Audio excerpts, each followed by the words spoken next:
Miami CF, Canes, Dolphins, Panthers, and Marlins merchandise. They have hats, t-shirts, game day jerseys, and so much more. Located at 2511 South University Drive in Davie and open 24/7 online at caneswear.com or innermiamiwear.com. Call them at 954-835-5597. Caneswear, the spot where Inner Miami and all Miami sports fans shop. This is the Big O Show. There's many ways to support our program, from subscribing and liking the show to visiting our terrific sponsors. Another way is using Cash App. If you would like to donate to the show and help us grow, download Cash App and search Cash Big O Show. That's Cash Big O Show. We appreciate your support as we continue to build the best sports show on the planet for South Florida sports fans. Support the Big O Show by using Cash App and donate to Cash Big O Show. Thank you for your incredibly loyal support. This is the Big O Show.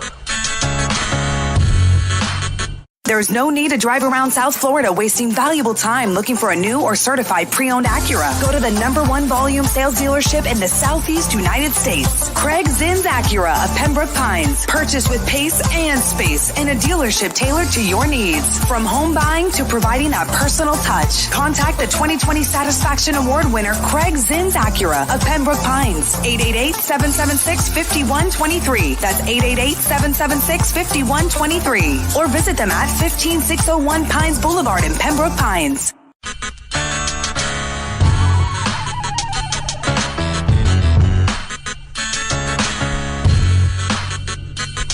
The viewpoint, statements, or beliefs expressed on the following program by the host, guests, or callers are not necessarily the opinions of FantasyXS.com, Media Group Inc. ownership, management, sponsors, or website. When it comes to South Florida sports teams, very few in the media have witnessed, lived, and covered it like the Big O. Let's start the program dedicated to your favorite South Florida teams with a passion that's unmatched. The Big O Radio Show is on. Here's the Big O.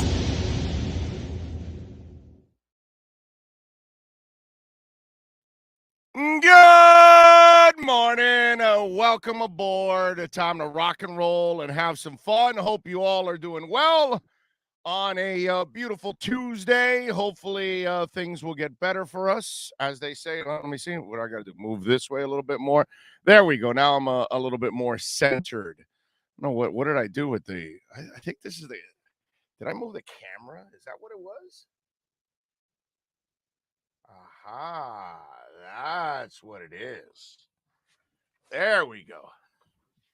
All right, now we're back. See, there we go. Now we've got the right combination now. There we go. All right. Yes. Welcome aboard on a beautiful Tuesday. It is a blessing. We are alive. We are ready to rock. We got Sean Stanley by my side here like we do every single day here on the program. Hope you're doing well, Sean. Hope everything is ready to go in your world. Yes, there he goes. He's just wondering, when do we get another breakfast from Sports Grill? That's just kind of what's on his mind. See there, I got a double thumbs up after that, obviously. So we got a lot of things to talk about today on the show. We get a little closer, by the way, to the Heat home opener, which is Thursday tonight. We got the Panthers and the Lightning, which is, that's like a heavyweight matchup in the NHL, not just for us, but in the NHL. That is a marquee game. So I'm sure people around the league will be looking at that one, and we all should be looking at that one. Obviously, Cats are 2-0 to start off the season. Let's see if they can beat the Lightning here. This would be amazing. It's in Tampa Bay. They're favored by 1.5 goals. And listen, you saw it in the preseason game that it looked like it was a personal thing between these two. And that's what you love. When you get a rivalry like this, this is the kind of stuff that really sells for us here in South Florida. Lord knows we kind of need our winter teams to really pick it up. And I expect them to pick it up. I do. I expect our winter teams to kind of carry the load for us here and kind of take it to the next level and help us kind of get through this football funk that we're in with the Canes and obviously with the Miami Dolphins, where we really had, expectations. There wasn't any real expectations for the Miami Hurricanes, but for the Dolphins, we had some kind of expectation, and we were hoping that they would be able to, do something here. But unfortunately, they did not, and they weren't able to get it to the point where we were all going to be satisfied today. And it is what it is, as they say, right? The season is now down to basically Tua. That's kind of what our season's all about right now. So we definitely need the Panthers, and we definitely need the Heat to get it done. And all right, let's see. Wait a minute. Now I'm getting thrown a curve here by my man Ira here. He's popping up now. I thought it was a Friday thing at this time, and not now. I thought it was 10:30 now. It's Ira. Where we at? Can you pull Ira up here a second? What we're gonna do how the sausage is made right now, Ira. I thought it was Friday that you were doing this at this Yeah, time. but I thought today you said morning, let's do 10:05. Well, that's So what I I meant. thought you meant today. So you No, want no, 10:30? Yeah, today's normally 10:30. Yeah, let's do our normal time, 10:30. My apologies if you misunderstood. The hell with you and your first half hour listeners. I'll be back at the bottom of the hour, my friend. There you go. Gotta love that. He's the best, man. He is just absolutely awesome. I knew I was going, what the hell is this? He just popped up here, and I'm like, wait a minute. I was talking about Friday, because Friday he's got the world is now complicated now with Ira. So we got to kind of tweak his schedule and things like that. So instead of 10:30 on Friday, we're doing it a little earlier at 10:05 on Friday, because he's got to get out earlier because he's got work to do in covering the Miami Heat, which I'm so glad that we have Ira and Clay on here. And we've got, basketball season coming up now, and I'm totally into it. I can't wait for tonight. I'll give you my picks for tonight. We got Brooklyn and Milwaukee. We got the Warriors and the Lakers. I mean, we got treated to two pretty damn good games to open up the season here in the NBA tonight, man. I'm looking forward to that because, you get the return of Klay Thompson now with the Warriors. So that's actually really cool to see what the Warriors are going to look like now after all the turmoil that they've had the last couple of years with injuries. And Klay is one of those guys that I definitely root for because he just looks like a good dude overall. And, man, what a shame that he's had to go through the back-to-back years of injuries. Hopefully he's, done with his bad luck and he can move on too. So we got that. We'll get into that, obviously. But a lot of things to talk about, I'm sure. We got the chat board already hot and heavy as everybody's already, I'm sure, worried about what's going on with this season and unsatisfied with the results. And I'm sure, let's see, if we could only have 3/4 of a running offense that the Titans have, maybe we could evaluate Tua correctly.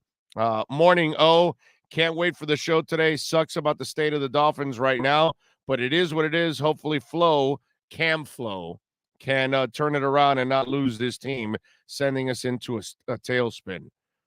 And listen, I can't, last night, look, you watched it. That Derrick Henry, dude, he is just a beast of all beasts. That guy changes the complexion of everything. I was thinking about this, to have a little fun today on the show, because when you look at Derrick Henry, one of the things that a little saying that I have on my show is freak of all freaks, right? And it's those kind of players that physically they're just at another level, not athletically, because you could be any size and be a freak like Tyreek Hill, right? You're not a big guy there, right? You're just under 6 feet and you're a freak. You know what I'm saying? Not that kind of freak. But Derrick Henry is a different kind of freak, a freak that you don't see often with that size and that speed. And what was it? 21.8 miles per hour, the fastest any player in the NFL this year when he took off on that 75-yard run. And to see a guy that big, that imposing, and I'm talking about the Jim Browns of the world. I'm talking about the LeBron James of the world. I'm talking about the Wilt Chamberlains of the world. That's what Derrick Henry is. It's those guys that are just extraordinary, and they're just Calvin Johnson, the wide receiver for the Detroit Lions that left because he was tired of all the losing. And a guy that big is not supposed to be that fast and that that agile like Calvin was, which was just absolutely freakish. And to me, that's what Derrick Henry is. He's Jim Brown, he's Calvin Johnson, he's Mark Bavaro was kind of like that too. Maybe even you can put a Larry Zonka because he was kind of considered more of a fullback than a running back, but meanwhile, he was carrying 8 guys, for 10, 15 yards, those kind of guys. It's these guys that are just absolute physical, total freaks, things that aren't normal. And, I started to think about this when I was watching this guy and I see what's going on, and you look at it and you say, okay, wait a minute. This guy, it changes the complexion of absolutely everything.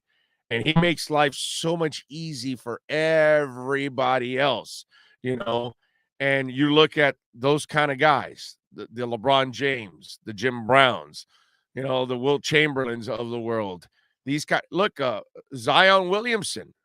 I know the kid can't stay healthy, but physically, you just don't see people like that. And that's what, you walk away from that game.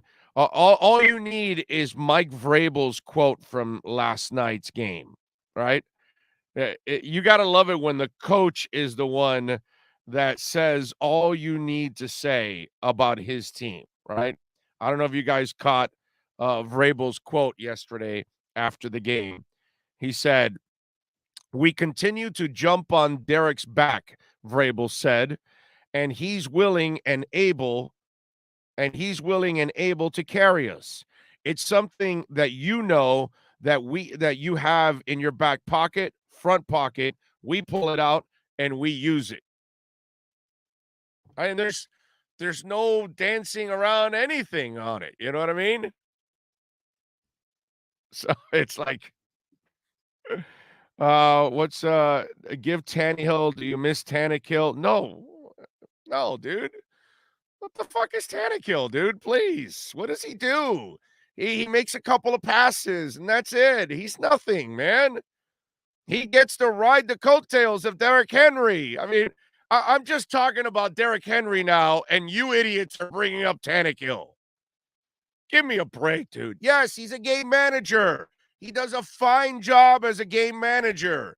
He's not ever going to win anything for you. Okay? That's the defense yesterday, which impressive because Tennessee defense was dog shit last year. Somehow or another, they stepped up to the challenge yesterday, which I got to give them a little credit because I didn't expect them to step up to the challenge. I thought Buffalo was going to push them around. But Derrick Henry is the guy. I mean, please, did you watch the game? He makes everything easy. Even the passing he makes easy because you got the linebackers cheating up because they got to worry about him. And then he just throws it right over the linebackers. It's not that difficult. Really, Kirk Cousins can do everything that Tannehill's doing. Everything. Same thing. There's no difference. Same exact thing. He can make those same throws. There's a lot of quarterbacks that can make the throws that Tannehill makes in that offense. There's really no difficult skill to what Tannehill's doing in that offense. So please, that's just so silly. Oh, do you miss Tannehill? No, dude, he can't carry anybody. He would die here with the Dolphins. He wouldn't have been able to do what Tua did this past week. You think he can make those reads and quickness and all that stuff and accuracy? Get the hell out of here, man. But that Derrick Henry, man, God, when you have players like that on your team, we experienced it with LeBron. That LeBron is just, and you see it wherever he's been, Cleveland, the Lakers, here, it doesn't matter. He just makes it easy for everybody because he commands so much attention. Man, it is, and let me tell you something. To do that with that defense, because that Buffalo defense is badass. And I hate it that as a Dolphin fan, I'm watching that Buffalo team, and like you see it that they're 100 times better than the Dolphins right now. But I got to give the Titans. Look, I'm not surprised that Derrick Henry dominated because he can do that with anybody pretty much. I was impressed that he did it against Buffalo. I will say a little bit there because I thought the Buffalo defense would do enough to shut him down and then put the ball in Tannehill's hands, and then that's it. You beat him, but they could not take the ball out of Henry's hands, to his credit. But I was more impressed with the Tennessee defense actually, shutting down Buffalo and especially on that one. And Vrabel, man, I thought he was misusing his timeouts down the stretch. I'm going, what are you saving them for, bro? Save the time just in case. And kudos to him. He had the balls to say, no, this game's going to end here one way or another, and we're going to stop them. And look, I respect Buffalo going for it because they've got a hell of a team, and they've got that attitude like we're the best team in the NFL. That's the attitude that Buffalo plays with. They don't play with the attitude that they're the best team in the AFC East or the AFC. Buffalo plays with the attitude like they're the best team in the NFL. And by the way, they can be in the mix of being considered the best team in the NFL. So I get what he was trying to do. And he's like, hey, man, we got to be able to get this yard and all that. And then to the Titans' credit, something they probably wouldn't have never done last year in keeping them out of the end zone was just absolute. And to keep that big-ass quarterback, who, by the way, could be considered just like Derrick Henry, a big-ass freak.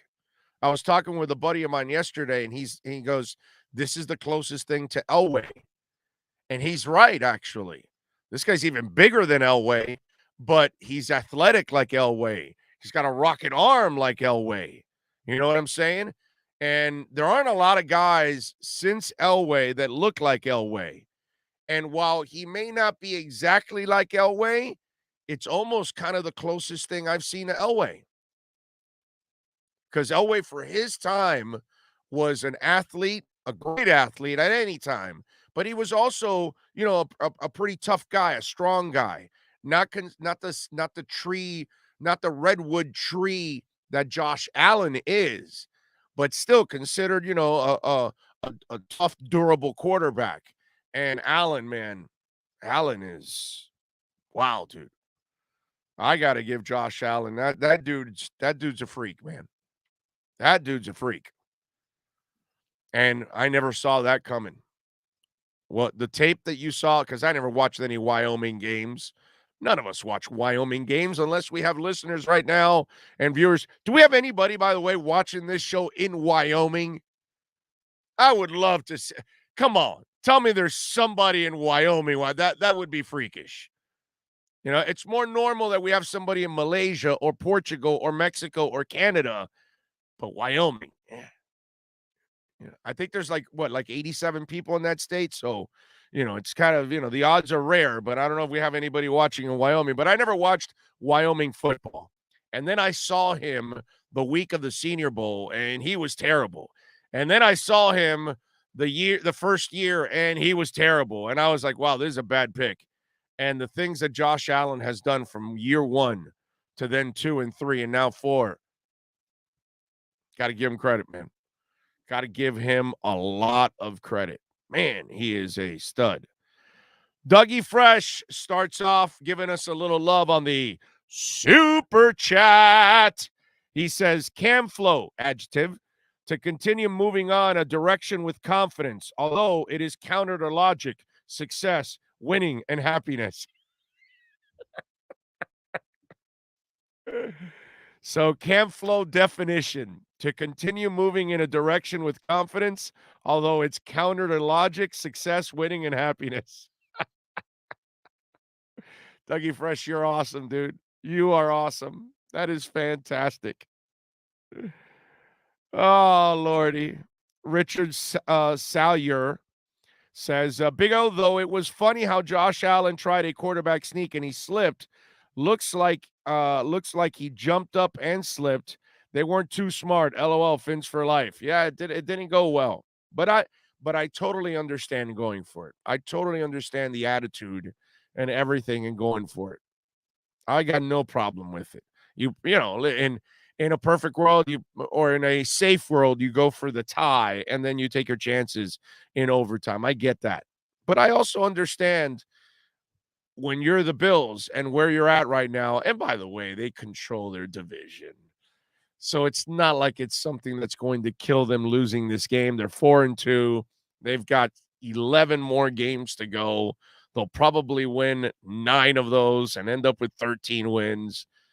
So it's not, it doesn't really affect them in the big picture unless they get a bunch of injuries. And the Taylor Lewan one was kind of ugly yesterday, right?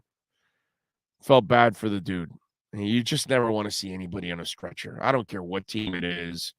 That's just not a lot of fun. That was a good game last night. That was a lot of fun to watch, man. It's a lot of fun. I just pray for one day. Not one day. I mean, I just pray that one day we get to see the Dolphins in that same, kind of stage where they belong. Not like a flukish thing that they're kind of hot for a moment or something. Giovanni Castiglione says, I am not in Wyoming, LOL. Remember, if you can sometimes on your chat board, when you put in your question, your comment, your insult, also put where you're from too, where we're watching. I'm always intrigued to find out where you're watching the show from. You might be here in Westchester, or you might be in Westchester, New York, or, you might be out in Indiana or Wyoming if we have somebody in Wyoming. You know what I'm saying? Let's see what else. We need our own King Henry flesh and blood over Hyper Alley. Combat chassis. What is this? What is this? Chassis? Guy is Terminator hiding in plain sight. Yes, he is. That he is. Rich V loves your definition there, Dougie Fresh, which it's pretty accurate, by the way. Not even people in Wyoming are watching football. That's probably true. They're probably like bronco busting and what's it called? Putting cattle together and stuff. Bringing about 400 cows together or something. Milking cows and things. That's probably what they're doing in Wyoming, right? Because that's, of course, what we would paint the picture of Wyoming. Just a bunch of cowboys hanging out, spin tobacco juice. Andy Campos says, good morning, Big O. What are your Halloween traditions? Also, the game against the Falcons, I'm not excited. First time not optimistic this year. I mean, hell, even the Falcons are favored. At Hard Rock Stadium, they're favored. 2.5 points. Yeah. No, it's hard to get up for anything with the Dolphins. I don't have any Halloween traditions anymore, bro. I'm old. I'm married. We don't even go to parties or anything. We just stay home and relax, and that's it. And if a couple kids show up, we give them some candy. But we don't buy candy, and there's a ton of candy left over because we buy candy, and I swear to you, 98% of the candy is left over. Yep. Little Snickers, little Kit Kats, and stuff like that we always buy, and they're always left over, man. And guess whose fat ass ends up eating it over the next couple of months? Yeah. So, yeah, it sucks. That's my tradition. There you go. That's my effing tradition, dude. That I got to eat all the damn candy that's left over the next couple of months. That's my tradition right there. Outside of that, I have nothing else for you. I have nothing. I have nothing for sale. Oh, we're going to start making that run this weekend and run off 8 of 9 games. Richard, I love you, my brother. I just wish you wouldn't be drinking this much, this early in the morning. I need you, Richard, to get some help. There's probably an AA meeting somewhere near you right now. I want you to put that bottle down, okay? And I want you to, in fact, not only put it down, I want you to walk over to the sink. I want you to dump that bottle in the sink. Okay, the stuff that's in the bottle, okay, just in case you're a little inebriated right now. You just want to pour it out into the sink. Then that bottle you want to recycle. Okay, Richard, don't throw it in the trash can. Then I want you to pick up the phone or grab your phone and then search for AA meetings near me. And then I need you to get some help. Please. Remember, 855-912-1056 is the text line. I was answering them this morning, and I still have a lot more to get to. I'll get to them, all right? I'll try to finish them off today. But, Richard, please get help. Anyway, so let's see. If a team can score 24 points on us, we are losers because offensively we are severely challenged, and I think we average less than 17 points a game. No, you are right, Richard. I mean, if there's a team whose offense needs Viagra, it's the Miami Dolphins. There's no doubt in my mind. And the problem is I don't know if there's enough little blue pills in the world to actually erect this offense. Don't know. Because you don't have the coaches. That's for sure. You don't have the coaches that can actually get it done. And that's the real problem out of all of this. For me, that's what's failed everything is the coaching. Marco Rocks giving us a little love on the super chat. He says, cheers, Big O from Illinois. You mean not Wyoming? Nice seeing Ken Dorsey succeeding as offensive coordinator / QB coach, future head coach someplace, maybe the U someday. Oh, stop it already. Why do you want to do that to Ken Dorsey? Marco, don't you love Ken Dorsey? Why do you want to put him through hell? He's not going to come to the University of Miami. And you don't even know, first of all, he knows nothing about recruiting. He's in the pros. So he's got to learn everything about recruiting and then find an offensive and defensive coordinator top notch so they can, run the team. That's not going to happen ever in the University of Miami. You guys got to let it go. Let it go already. Let it go. It's not going to happen. The University of Miami football program is incredibly happy being mediocre. They're awesome that way. They're fine. They'll get their fat check from the ACC. That'll pay off for their athletic program, and they'll continue having one of the best medical programs out there and producing a boatload of money. They are happy. They are a great academic institution. Take a trip down to the university. That's the problem with most of you out there. You've never been to Coral Gables. Take a ride around town. See how many medical buildings are all over the place. When I was a kid, I used to take a field trip to the Pepsi factory right off the Palmetto every year. In elementary, when we were at Arbondale Elementary, they would take us every year to the Pepsi factory. Have you seen what the Pepsi factory is now? It's a brand new, beautiful University of Miami medical facility. Ladies and gentlemen, it's not happening anymore. They're happy with what they are. And by the way, they've accomplished a ton. They're doing just fine. They are an academic institution. Sports is just secondary for them. It's the way it is. They'd rather be Vanderbilt and Georgia Tech than they'd rather be Alabama or Ohio State. Understand that. They don't even want to be Stanford. Okay? They're Vanderbilt and Georgia Tech. And they're more than happy being that. And there's nothing wrong with that. But it sucks for us. So stop with that stuff already. All right, let's switch gears. Let's talk a little basketball. The basketball season starts tonight. We got 2 great games tonight. And then the Heat get ready on Thursday to take on the Milwaukee Bucks. We will talk to Ira Winderman and our Acura Pembroke Pines Miami Heat and NBA report next.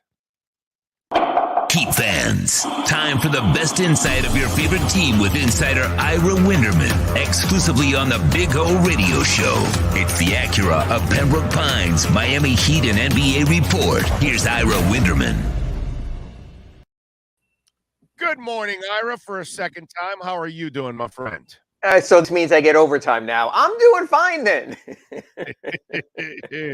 There's that, we can always get plenty of Ira. We never get enough Ira, so it's always a good thing when we have you on. I wish my wife would say the same, Big O, but I'm glad you embrace me. So that's yes, I have the same issue, my friend. I have the same issue. She's like, really? Do you have to leave that studio? You can stay there. The other 4 rooms in the house will be just fine, So yeah, I got to tell you, because you remember, I really didn't travel for a year and a half. So it used to be with my wife, when you coming home? Now it's like, when you going on the road? So, a trip to Indiana at the end of the week, next week to Brooklyn, not the end of the world. But this Heat schedule to start the season is so road intensive that there's 2 ways to look at it. Of course, they're starting at home on Thursday against the Bucks. So do you want to sort of work the kinks out with the road games where you can load up on home games later? Or are you afraid it puts the record south and all of a sudden you're chasing yourself, so that the older players have to play a little bit more? So there's an immediate test for the Miami Heat this season. So road intensive from the get-go, a West Coast trip, the second week of the season when they go out to Denver, then they play the Lakers, they play the Clippers, they go out there, they play the Suns. So it's going to be challenging for them at the outset. Are they ready? Do they have enough? You've seen what I've written at Ask Ira. I'm still concerned about backup point guard because I'm always concerned about backup point guard. So it'll be interesting. Yeah, no, I'm with you. But you know what? To address that, I don't mind the tough start early on. Why? Because you've got a lot of veterans that are going to help this team, and those guys will be prepared for these kind of moments. If it was a really young team, then I'd rather them start at home to build up the confidence. But I think a team like this, plus the ending of last season, I think adds a little spice to everything for them. I think it was a little bit of a wake-up call the way they ended last season, because they probably thought a little higher of themselves. Now they ended up losing to the actual NBA champion, so right. It's not all lost. But I think a team this mature and still hurting from that first round exit, I think it's all the motivation in the world to start strong. Plus, look at Tyler Hero. I think out of the young guys, he's the guy that's going to lead the charge and saying, man, I want to start strong and I want to establish myself right away. I would put it this way, and that's a very good point you made. I think every one of the Heat's young players is better. I think Bam Adebayo was better. He worked on his offensive inclinations. He worked on his body. Tyler Hero is clearly better because he hit the sophomore slump last year. Let's not argue about that. It's not debatable. Duncan Robinson is better because he figures out the game a little bit more every year in the league. Yes, teams are adjusting to him. Smart kid. He's adjusting to them. So you have that also. Max Strus is better, another one of the young players. So what you're doing is you're getting a nice maturation from your young players, and you're just telling your veterans, just be typically consistent. Be who you are, Kyle Lowry. Be who you are, Markieff Morris. Be who you are, PJ Tucker, and I think they'll be fine. I'm with you. I'm with you there. Remember, you can follow him on Twitter at Ira Heatbeat for those of you that are on the podcast listening to the interview. All right, Ira, just out of curiosity, Ira, and I know it happens a lot, but when the Dolphins go in the shitter, Do you notice more traffic on the Heat side, or does that not affect it whatsoever? I'm wondering because, normally it's all right. Well, we'll wait for basketball season in January and February when things start to pick up a little bit. We'll focus on football, but the football teams are kind of out of the mix already as it is. So I'm wondering, when those kind of things happen, do you see more traffic on the Heat side because we become such a basketball town? It's interesting, anger is a much stronger emotion than joy, unfortunately, in our society and for sports fans. So I think when people get fired up with their anger, you've seen it already from the comment section and some of the stuff you've read, that Yes. remains pretty strong. So I think what's going to happen is the interest will wane on the football teams as soon as the season's over when they realize all is lost. I think right now there's such a high degree of anger for both of our football teams in our market that the interest there is pretty strong because people want an outlet to vent. They can vent here every day on the Big O Show. They can vent on your chat board. They can vent at the Sun Sentinel. They can vent at Omar Kelly. So I think short term, there's still that football interest because there's still that football almost vitriol at the moment about what's going on. The Heat, I think, eased into a little bit more. It used to be when the Dolphins weren't terrible, Pat Riley would tell us. He'd sit down there when he was coaching in January and saying, okay, it's our time now. This was all the warm-up. We understand. You had the Dolphins. You had the Hurricanes. You had your football season. Now we take over. We step to the fore. I think people have noticed the Heat a little bit more. I think people who were the 50-50s about going out, to see the Canes play on a sweltering Saturday might go, yeah, I don't think so as much. I'll just be at home when the Heat game starts at night, and a little bit more like that. So I think you see it grow, but I'm not going to lie. Just like, and you know this because when we decided to start doing the show, you even told me we have to be on in the summer. We have to do the off season. Yeah. People want change. Free agency is sometimes bigger than the season. That's what people want. They want the personnel stuff. Even now, the Heat have not played a single game. They've had a good off season, but yet you see it, Ask Ira at sunsentinel.com. People, do we have enough for point guard? What's going on at power forward? We don't have enough depth there. So, fans, God bless them. They always want something more. They want something more when the Dolphins and Canes are craptastic. They want something more when the Heat are good, but not great. So I think that's sort of the driver for the fans. It's not necessarily what you are now. It's their belief of what you could be next. And by the way, Pat Riley has made us such a basketball town that our numbers, even when the Heat aren't in the playoffs, are great watching the NBA, the rest of the NBA. Yeah. So we've not only embraced our own team, we have embraced the entire sport, which again, that's just an incredible tribute to Riley and that organization. And that's because you've established an interest. So in other words, sure, there's Lakers interest here. People here want to see LeBron James fail. They just do. Then you have Heat players who move on. Hey, what's Kendrick Nunn going to do with the Lakers? What's Trevor Ariza going to do? And also, at least when you're in contention, and I'll relate this a little bit more to the Canes, when you're in contention, the other teams matter. You want, say, the Nets when they're not playing the Bucks to lose. You want the Bucks to lose. You want to sort of, of course, the Knicks always to lose, just like the Canes. No matter even when they were mediocre at that height, we would stand there, look at the Coastal Division and say, okay, if Georgia Tech loses this, and I hope that North Carolina loses this because they're playing a team in the other division, so it doesn't matter. So that's what keeps your interest. When you're terrible, it doesn't matter. In other words, I'm a Giants fan. It doesn't matter what the Eagles or the Cowboys do. The Giants are just terrible, so that's over for me. So I think with the Heat, there's going to be a lot of interest, especially in the Eastern Conference, because, you've seen the Heat everywhere from number 3 in the East projected to some projecting them at number 6 or number 7. Today was fascinating. ESPN.com put their expert predictions. Now, some of the guys are just bloviators, so I don't even read what they say. They're just trying to make a point. But I think you would agree that Bobby Marks is among the most level-headed ESPN analysts. He gives you the numbers. He gives you the reasons. He's picking the Heat to go to the NBA Finals. He's picking the Heat possibly to win the NBA championship. He knows. He's a former Brooklyn Nets, New Jersey Nets executive. So when I saw that this morning, I was going, whoa, I only have the Heat for 45 wins this season. Maybe I'm a little bit off. There's such a wide projection on the Heat. I'm sure you'll see that in your chat also on your YouTube channel there, is that people are all over the place. We don't know. And matter of fact, I'm going to put it back on you because I like to interview the Big O twice a week here on the Acura Pembroke Pines Report. Regular season, which way do you think the Heat will go? protect their players for the playoffs, even if it means a slightly lower seed, or screw it. We're the Heat. We had an offseason. We want to get the highest possible seed. We're going to push these guys. We only have 3 seasons of Kyle Lowry. That's why when I was doing my prediction, I originally thought, well, they have the look of a 50-win team, but will they try to be a 50-win team? And that's why I dialed it down a little bit.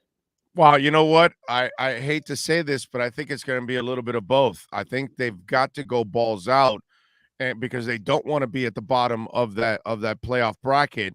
So I think they got to go balls out, and they got to go up top. Now, if it's a matter of killing yourself between 3, 4, and 5, maybe they'll say, you know, I'd rather rest somebody. But I think they're going to kill themselves to make sure they avoid 6, 7, and 8 is what I think they're going to do. Yeah, and I hope that's the case.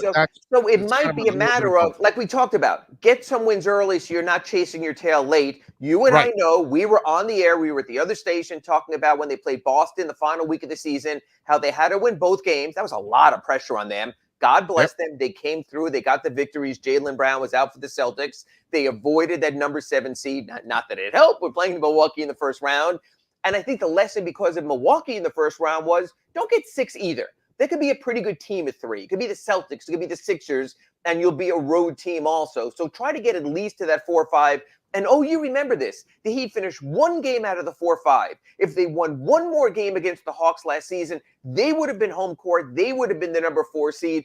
I think the line of the margin of error can still be this thin this season, not just because the Heat are less than we think.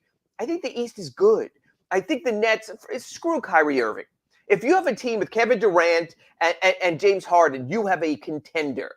If you have a team like Milwaukee with everyone but PJ Tucker coming back, you have a contender. I personally think Boston upgraded by getting rid of Kemba Walker and getting rid of Evan Fournier, bringing in Al Horford, bringing in Dennis Schroeder, and the maturation of Tatum and Brown. I think Boston's going to be very good. My wild card in the East, I'll get into this a little more tomorrow on Pallet Rock City Inside the Paint with Clay Ferraro, is I'm not sure what to make of the Hawks. I'm not sure if all that talent is just a lot of stuff, sort of a gumbo that tastes good together, or is it going to be Trae Young so ball dominant trying to be a star that they don't achieve their team potential? Atlanta to me is the wild card. Atlanta to me could be 3. Atlanta to me could be 6. And the Heat are going to be fighting all those teams because of it. There will be so many meaningful games for the Heat. When we come on twice a week on our Acura Pembroke Pines report, you're going to tell me, Ira, big game against Milwaukee, big game against the Hawks, big game against the Nets, big game against the Celtics. And, isn't that what you want? Compared to Dolphins, crappy game against the Hawks, crappy game against the Jets, there will be so many meaningful games for the Heat this season. Yeah, I'm with you there. By the way, speaking of screw Kyrie, just out of curiosity, just what's your professional guess on this? Brooklyn and Milwaukee play tonight.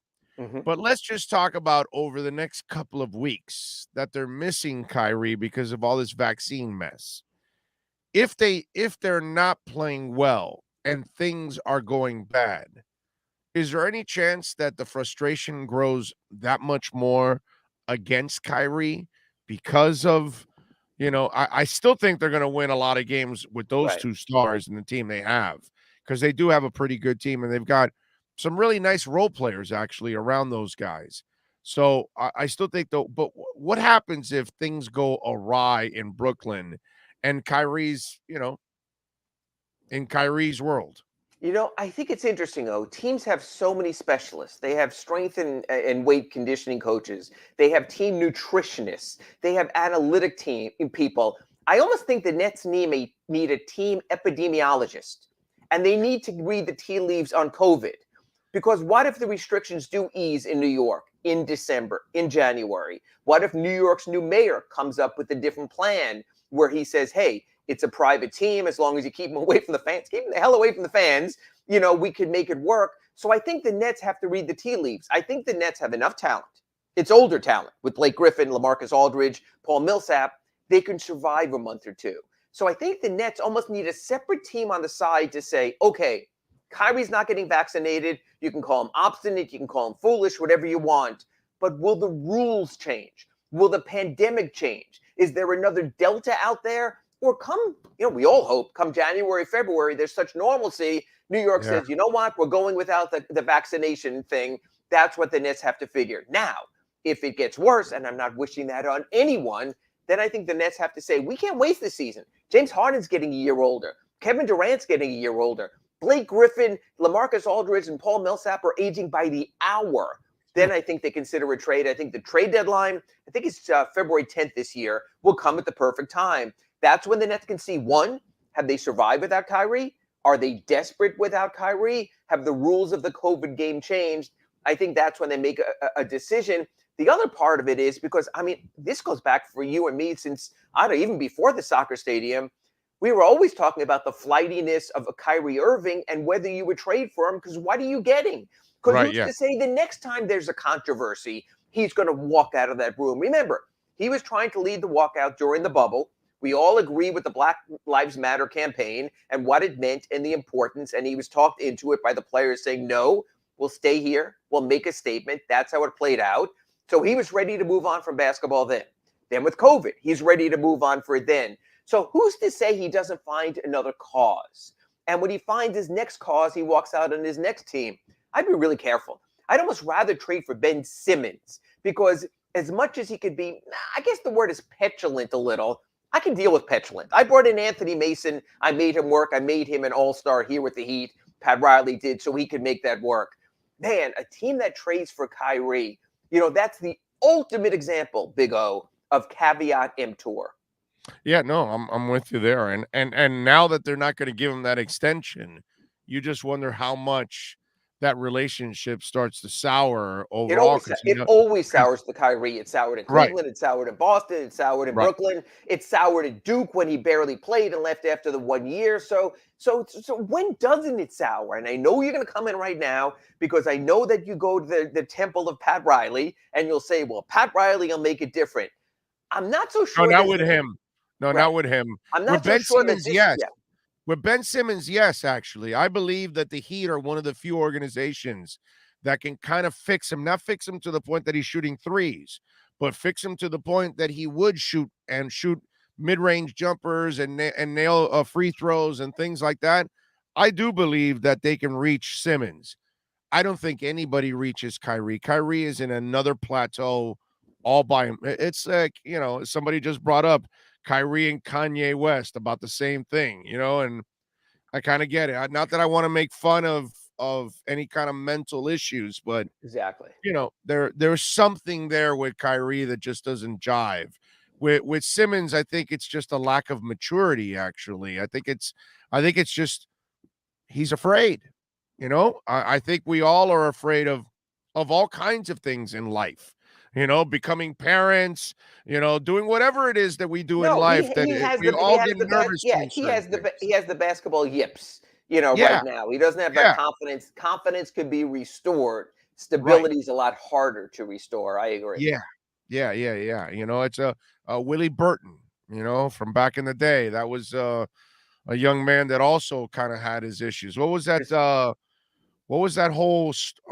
There was a story that he stood up on the bench one day in the middle of the game and said the world is falling on me or something, and guys were kind of freaking out, and again, thankfully, mental health is in a lot different place right now, and the NBA has unbelievable programs, as do all the sports, so we have to give them credit for that. Yeah, we didn't have patience in those days. We didn't know. Very insensitive. There was a societal ignorance then that there isn't now, and the leagues are working more toward that, and that's the thing. Everyone is trying to embrace Kyrie, and they always have.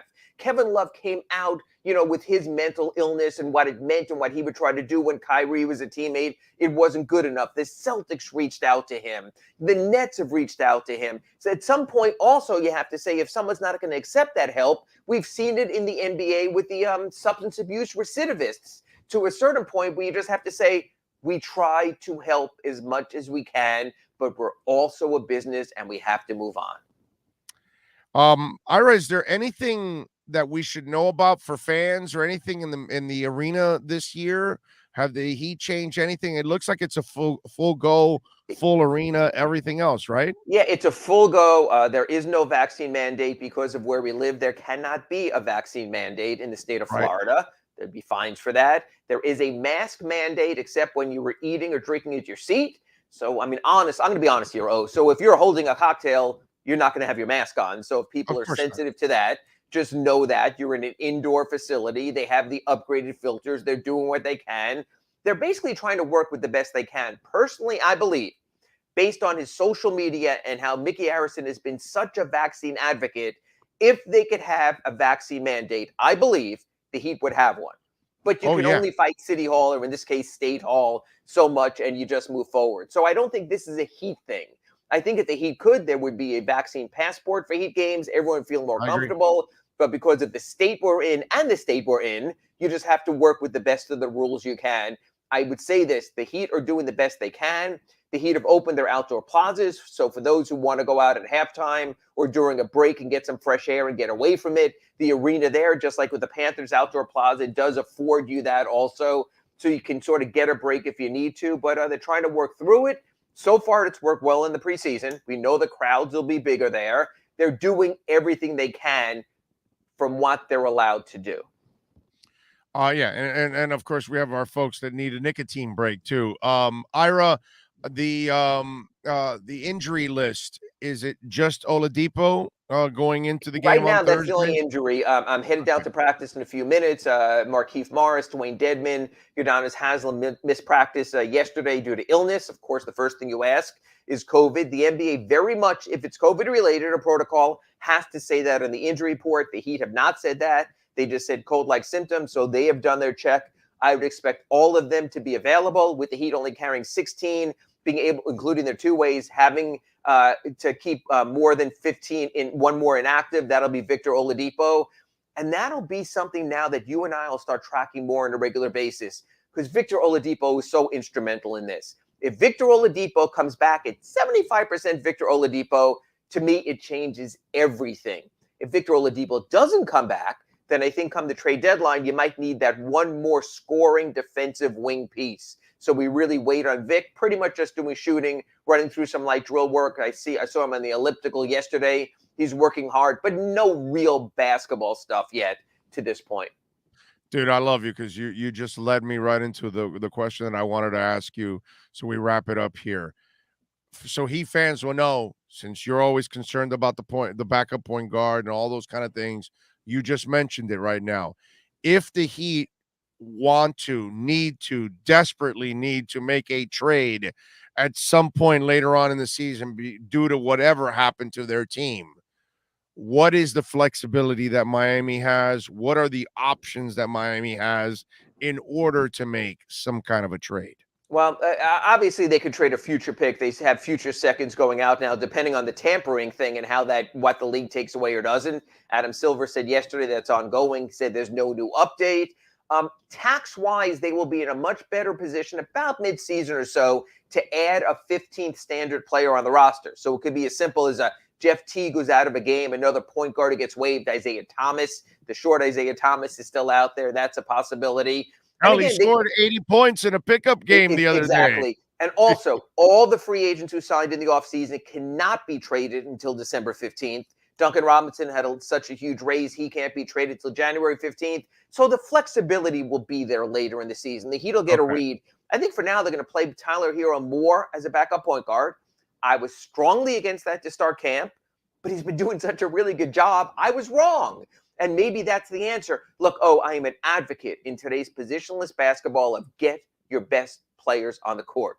So if you're getting more Tyler Hero and no Gabe Vincent, and it gets your best 9 players on the court, I have no issue. We know they're going to start with Adebayo, with PJ Tucker, with Butler, with Robinson, and with Lowry. We're figuring the next 3 off the bench are Markieff Morris, Tyler Hero, and Dwayne Dedman. Sure as heck looks like right now the 9th man is Max Strus. So if you're not going more than 9 deep, I want to play my 9 best players if I can. If I can contain opposing point guards, we shall see. The Strus is loose. Very All much right, so. so Had a good preseason, yeah. What do you got going on the Sun Sentinel leading up to the opener, my man? Because there's always juicy stuff you put together. 2 things. First, we posted a very long takeout story on Bam Adebayo and all the behind-scene work he's done with Malik Allen. I spoke to Malik Allen, how he's worked with Andre Drummond on rebounding, Karl Anthony Towns when he was in Minnesota on his complete game. And he says that's what they're doing with Bam. It's been in the laboratory. It's a long story. It's already posted at sunsentinel.com. You can read that tomorrow in your Sun Sentinel. And today at 2 o'clock, Pat Riley is going to do a sit down and sort of discuss the state of where things are, which is perfect timing because tomorrow here at 9 a.m., when I sit down with Clay Ferraro for Pallet Rack City Inside the Paint, we'll get to parse those Pat Riley comments. And then, of course, I'll be back at the end of the week with you on Friday, talk about the season opener, likely talk about more Pat Riley. So, you know what? It is getting real. We'll let the Dolphins make their excuses. We'll let the Heat offer the hope. Yep. No, and the Panthers.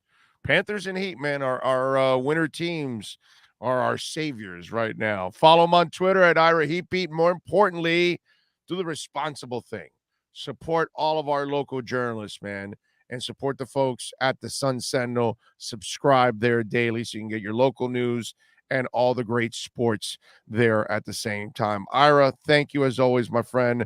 We will talk again on Friday. Friday on the Acura Pembroke Pines Report. Tomorrow morning with Clay Ferraro for an hour. Folks, get up early, 9 a.m., same spot, same station. Thanks, O. That's right.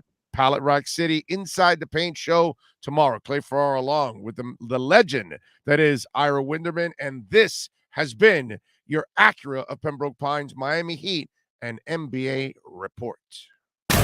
You've been listening to the Acura of Pembroke Pines, Miami Heat, and NBA report with Ira Winderman. When you're looking for award-winning service and great deals from the #1 volume Acura sales dealership in the Southeast United States, you go to Craig's Inn Acura of Pembroke Pines at 15601 Pines Boulevard in Pembroke Pines. All right. Thank you. And there you go. There's Pallet Rack City right there. You own a warehouse.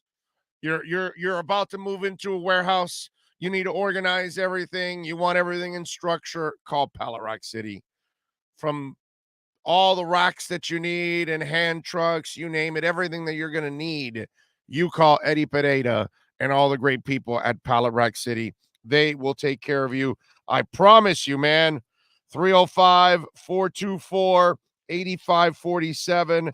That's 305-424-8547. You can also call that number there, the 887 number. A couple of numbers there to reach out to the folks at Pallet Rack City. All right. Let's see. What else do we have?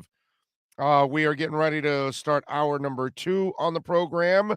We got the Lightning and the Panthers tonight in action. We got Thursday Night Football will be Denver and Cleveland. Baker's got a bum shoulder. Got a bunch of things. I want to get into some Dolphin stuff too at the top of the hour. Remember, Manny Navarro will join us at 12:30. So we'll have a little fun with Manny. Got a couple things also I want to get into Dolphins-wise. Also on the broadcast side. In media, I got a subject that I want to touch on too. What else? We got a couple things that we're going to get to throughout the show. All right. What else? Anthrax vaccination due to deployment. What the? Oh, why are we talking about anthrax? What is anthrax doing on the text line? I have no idea what the hell you people are doing.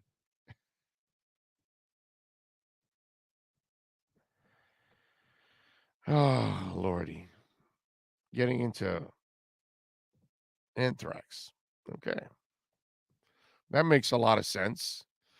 Touching on anthrax. Tanny looking like he has a running back. Yeah, he definitely has a running back. There's no doubt about that. Henry is a beast. Not looking forward to playing them.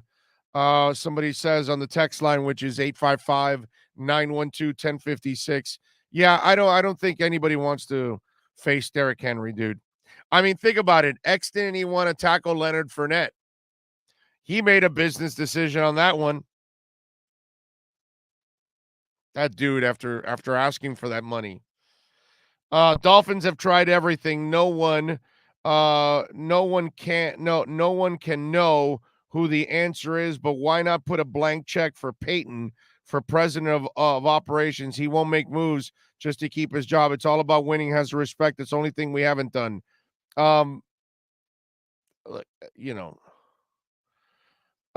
Appreciate appreciate the support, man, but I got to tell you something. That's about the most ridiculous suggestion out there.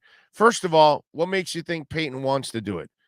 Also, what makes you think Peyton can do it? Why? Because he's Peyton Manning?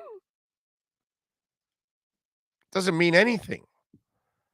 That's not an answer. That doesn't assure you of anything. You know what it assures me of? That in 2 or 3 years, we'll be ripping Peyton Manning. We'll be ripping his forehead. We'll want to fire him. All of that stuff. That's what's going to end up happening. Peyton Manning, come on, man. All right, let's take a quick break. You can get in on the text line at 855-912-1056 if you want to get in on the show. Of course, you can reach out to us on Twitter at Big O Show. You want to support the show? Cash App or Venmo. Always appreciate it. Cash Big O Show is the address. Cash Big O Show is the address. Sean Stanley, executive producer, driving the program. Hour number 2 is next. This is the Big O Show. Sports fans love a place with great food, cold drinks, and TVs everywhere. That's why sports fans love Sports Grill and their 7 amazing locations. Check out the Bird Road location at 11481 Southwest 40th Street in the back corner of the West Bird Shopping Center. Sports Grill is also now offering some great employment opportunities. All kinds of positions are now available from kitchen to hosting. Call for more information at 305-485-8845. From wraps to salads to amazingly delicious specialty dishes, Sports Grill is the home to the legendary special grilled wings. Since 1987, Sports Grill, good food, good drink, and good friends. It's the Big O Show. Judge, you tuned in to the hottest sports radio. When you need your warehouse looking good while staying efficient, there's only one place to find the finest racks in the business. Pallet Rack City in Hialeah. 305-424-8547. That's 305-424-8547. Pallet Rack City is the company you need when you want your warehouse sporting the finest racks in the business. After all, who doesn't love a great rack? Pallet Rack City. 305-424-8547. That's 305-424-8547. Lando, a.k.a. the Big O. He covers all the South Florida teams. For over 16 years, EJDconstruction.com has provided South Florida residents quality craftsmanship, accurate project management, and exceptional service. That's why EJDconstruction.com is an A-rated member of Angie's List and the Better Business Bureau. When you're looking for the right custom home builder for additions or home remodeling, please call my friend Eric at 305-433-4843. That's 305-433-4843 for EJDconstruction.com. Dolphins to the Heat, well, you know what I mean. Monday to Friday, lollipop blow in the... There's no need to drive around South Florida wasting valuable time looking for a new or certified pre-owned Acura. Go to the #1 volume sales dealership in the Southeast United States. Craig Zinn's Acura of Pembroke Pines. Purchase with pace and space in a dealership tailored to your needs. From home buying to providing that personal touch. Contact the 2020 Satisfaction Award winner Craig Zinn's Acura of Pembroke Pines. 888-776-5123. That's 888-776-5123. Or visit them at 15601 Pines Boulevard in Pembroke Pines. Show on the radio, the top's where we gonna go, Andy, that's the way we roll. Folks, you can support the hardest working sports talk show in South Florida through Cash App or Venmo. Just search Cash Big O Show. Support us through Cash App or Venmo. Cash Big O Show. We thank you for your incredible support. On the morning show, Big O, no one has a similar show. Talk sports, talk plays, talk... If you're a Miami sports fan, then there's only one store to go to, and that's Caneswear at Miami Fanwear in Davie. They're your one-stop shop for all your Inter Miami CF, Canes, Dolphins, Panthers, and Marlins merchandise. They have hats, t-shirts, game day jerseys, and so much more. Located at 2511 South University Drive in Davie, and open 24/7 online at caneswear.com or intermiamiwear.com. Call them at 954-835-5597. Caneswear, the spot where Inter Miami and all Miami sports fans shop. Live and direct, because nobody do it better than Big O in the set. From sunrise, listen live. When you're ready to purchase a new home or refinance the one you have, American Dream Lending will make sure your loan experience is easy with fast approvals and quick closings. With many loan programs and competitive rates, now is the time to turn your dreams into reality. Ask about special financing for veterans. They never charge an application fee and you will work directly with one of their experienced loan professionals. Stop dreaming and contact American Dream Lending today. 786-802-1727 or online at adreamlending.com. The viewpoint statements or beliefs expressed on the following program by the host, guests, or callers are not necessarily the opinions of fantasyxs.com, media group, Inc., ownership, management, sponsors, or website. When it comes to South Florida sports teams, very few in the media have witnessed, lived, and covered it like the Big O.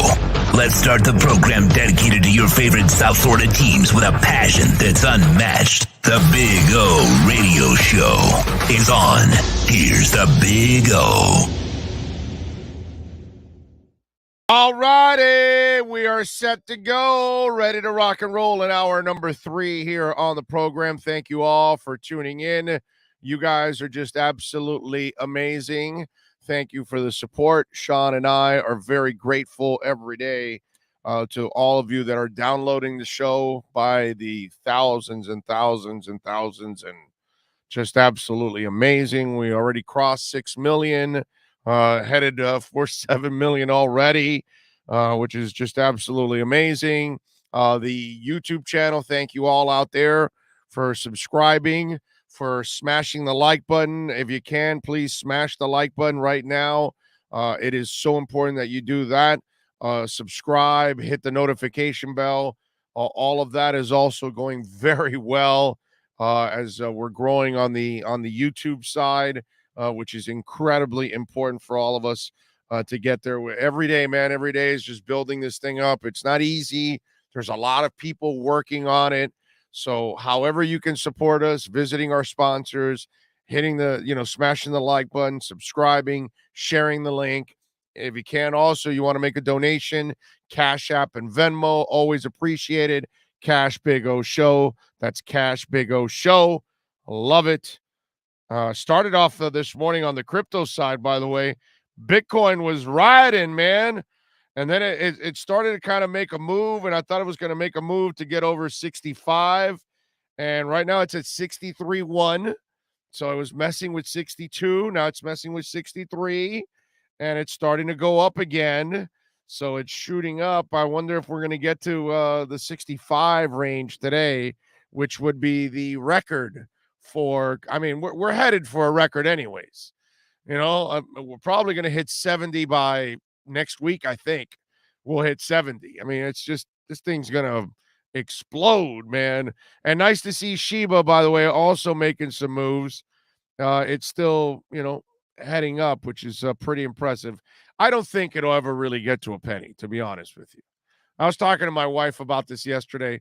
I said, if it can get to the digit before it becomes a penny, which would be, is that the 1,000th or the 100th? I forgot now, but about half of that, then yeah, then maybe if you get your half, not a half a penny, halfway to half a penny, you know what I mean? Yeah, then I think that might be possible. But man, to think of it getting to a penny or 10 pennies or something, or $1, like people say, it's just, the market cap would have to be so explosive. And if Shiba, which I know that they're going to burn some coins, if they are going to do that and it burns it at a nice rate, then maybe now you make it deflationary and then, then the value goes up. But it's just like one of those things. It's kind of like it's kind of like VeChain and VeThor. One is deflationary, one's inflationary. So the VeThor always is going to be a problem because it's inflationary. VeChain is not, it's the deflationary. So just like what Ethereum's doing now with how much Ethereum they've been burning, that is only going to increase the value of Ethereum because there's going to be less Ethereum available. And that's what Shiba has to do. In order to get to a higher number, they're going to need to start burning even more coins. So then there's less so the value can actually go up. That's the one thing that when you look at crypto, look at how many coins they are going to put in circulation, because it like Doge is ridiculous because it's an endless number. It's inflationary. It will never stop. So they'll just keep printing coins. It's kind of like the US dollar. They'll just keep printing it and burying it. That doesn't make any sense. That's where I give Shiba credit that they limited it to a number. Now it was an enormous number. Now they cut that number in half when they gave it to Vitalik, and he burned 80% of it. So now you've got the other half, but you still have got to burn some coins. So hopefully they'll get to that point, and then that will boom. Nyborg is talking about Bitcoin future ETF started trading today. A second Bitcoin ETF starts trading later this week. Rising tide for all Bitcoins for sure. Oh, yeah. The ETFs now are just going to take it to another level. That's why when I had people, the government this, the government, please stop. Don't believe it. They know that crypto is the future, man. Half those people that are in government are involved in cryptocurrency. So they're not going to go after themselves in the end. It's just to throw some FUD off to scare you guys out there. That's all it is. Get you to sell so that way you drop the price for them. We got to stick together, man. That's why I told you about the OK Coin thing with Miami Coin. That's a steal. Are you kidding me? You buy Miami Coin, you stake it for 430%. Are you nuts? And they're paying you with the coin that's way better than Miami Coin in stacks. And then you can turn around and sell it right away. Those of you that have taken advantage of that, good for you, man. Good for you. You're going to make some easy money. Okay? Easy money. Let's see. Juan Carlos Hernandez says, the problem is Finns are not smart. In the last pass, the Jags are facing 4th and 8 with 4 seconds left. When they completed the pass, and our defense don't have to touch the wide receiver unless the clock is at 0. But they had the timeout, didn't they? I thought they had the timeout, didn't they? But they got enough, and they got the field goal, and they won. Listen, in the end, okay, Flo wasn't supposed to go for it. He was supposed to punt. Flo lost the game. Flo has been losing all these games because Flo and his staff can't prepare anybody. And I don't know what happened to Flo, man. As I've told you here, before, whether it was on Sunday or on Monday, I don't recognize this guy. This is not the guy I saw the first 2 years. But I think he got a little full of himself, and he thought too highly of himself, and this is what ends up happening. And he thought that he could coach up a team with a whole bunch of young coaches, unproven coaches. And he has, Omar Kelly, if you noticed the press conference yesterday, the first question he asked Flo, who do you go for, advice and some leadership and all that? And he started talking about, Danny Crossman and all this other stuff. And it's like people that have never accomplished anything on a big time level. And that's what Flo needs, man. He needs people that have done what he's doing now. A guy that was a former head coach. He needs a grizzled offensive and defensive coordinators to be there with him. Guys that have been through the ringer and have built offenses and defenses and have been with all kinds of coaches and have been in all kinds of experiences, good and bad. He doesn't have that. So the leadership is lacking. The experience is lacking. It's enormous what's going on. The problems are deep for the Dolphins right now, and there's no way of getting out of all of this. Oh, there's a little bit of a nugget that came out on Sunday, and I want to relay it because misinformation was being spewed by all of us, including yours truly, and we have to, correct it. And I was actually listening to Joe this morning, and I got in the car and I went to go get something for breakfast. And I heard Don Strock say that Tua finally was wearing a flap jacket this week. But apparently, Tua was wearing a flap jacket when he got injured. So, for those of you out there that don't know, and obviously Don Strock doesn't know, and the guys didn't correct him, and I don't know why they didn't correct him, but actually Tua was wearing a rib protector when he got injured. Apparently that's the word. So regardless of wearing the rib protector, he still got injured, which, by the way, is not a good sign for Tua. But it kind of shows you who he is, that, you can't get this kid, hit a lot. It's just not who he is. He's not going to have the kind of body that's durable, unfortunately. Not that you really want your quarterback getting hit a lot. You want your quarterback. That's what I loved about what he did this week. He got rid of the ball quickly. He made quick decisions. He wasn't going to wait, because there is no time to wait. He can't sit back there and scan the whole field and wait for a deep ball or anything like. He can't do any of that. Not with that line. So he made quick decisions, got rid of the football, knew where he was going. So his pre-snap reads most of the time were right on target. But he was wearing a flap jacket. So just in case anybody's hanging around Don Strock, you may want to tell him that the kid was actually wearing a flap jacket. TJG 3765 says, I appreciate what you said on DDW's channel when you complimented younger fans. I'm 23 and get a lot of crap for loving the Dolphins. Go Fins, love your show. Thank you, my man. I appreciate it. Thank you for loving our show. Sean and myself and Bill, we all appreciate your support in a big time way. Well, it's the truth. The greatest Dolphin fans on the planet are the fans that are born from the 90s on. They're the greatest Dolphin fans on the planet. It's not even close. Us older fans cannot compare.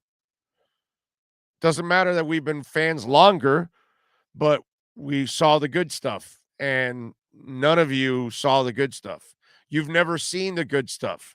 You've only seen little nice moments, small little nice nuggets throughout, but nothing really satisfying, So yes, I thank you, but thank you, actually. Okay? Appreciate you. South Florida Don, flak jacket. Thank you, sir. At least Tua comes back strong. The future is bright with this kid. Yeah, Rosendo, let's just protect his ass. Let's get him like real coaches. That would be nice. He needs a Batman armor rib protector. I agree. He needs to be in an armored suit, period, bro. Born in 88, we pretty much have been 8-8 all my life. Big O, you are right. Yeah, no, I'm with you, Chad. 90 miles from Cuba. He somebody born in 88. You guys are phenomenal. Christopher Wilson, I was born in 89, live in upstate New York. Will be a Doll fan till I die. Love you, Christopher. Appreciate you, man. Hashtag Fins Loyalty. Get that thing going. Every time you post something, put hashtag Fins Loyalty. I want to see that everywhere. Let's make it a thing. Big O, is it time we trade for Odell? Yeah. Yes. You know what? You are onto something, dude, because it's our thing to collect injured wide receivers. So we might as well bring on another injured wide receiver. I'm with you. I love that. Thank you for making me laugh, man. Pro Player 77 says, Alonzo Highsmith for GM. Great show. I love Alonzo, man. Love Alonzo. But I don't know what they're going to do and what kind of changes they're going to make. Who knows? Let's see. Raul Aguilera says, hi, Big O. Hello, Raul. Thank you, sir, for chiming in. Appreciate you. I will tell you this. If somehow Cam Flow can actually turn this thing around, it would be one hell of a feat. It would be an impressive one by now. Because think about this. Your line is super young with a journeyman. Your offensive line coach is not very good because he's unproven. Your offensive coordinators are completely lost. It's really hard to even imagine how you turn this whole thing around. Right? And you got people like X who are underperforming and making business decisions out there because they're already worried about their salary next year. I'm so sick of X. It's not even funny. Byron Jones, another one underachieving, paying him a lot of money. You gave Jerome Baker a lot of money in the offseason. You're not using him the right way. So you think about it, it's how does he turn this thing around right now? His defense, what he's known for, is atrocious. It cannot be counted on ever. Even when they have some of their moments, which this week they did not allow the Jags to really run over them. Now, the Jags ran it 19 times. They didn't really go all the way through, but whatever. So they did all right against the Jags on the run. But in the end, when you needed a real stop, they couldn't make it. And that's been the MO all year long as it is. I know the offense is bad. I know the offense can't score. I know the offense puts the defense out there, but nothing is working. So for you to turn this around, it would be an incredible feat. Now, are they going to do it?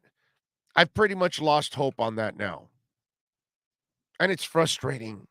Ladies and gentlemen, man, I didn't want to see this. But if these guys are going to save their jobs, and especially Flo, if he's going to save his job, he has to do the kind of turnaround that I don't know if we've ever seen here. Because this is a bad team right now. So all of a sudden, you're going to win 9 of your next 11, 8 of your next 11, even 7 of your next 11. That would be impressive. It's hard to believe, right? But I will say this. If Cam Flo can actually do it, that might be something that saves his job. Because that's the moment where they sit down and they say, okay, things went wrong at the beginning, but we kind of fixed it now. We know what we need to do. We'll tweak it in the offseason. We're ready to go. And, of course, if you're able to turn it around like that, that means a lot of players started to play better. So we're going to find out now. Okay?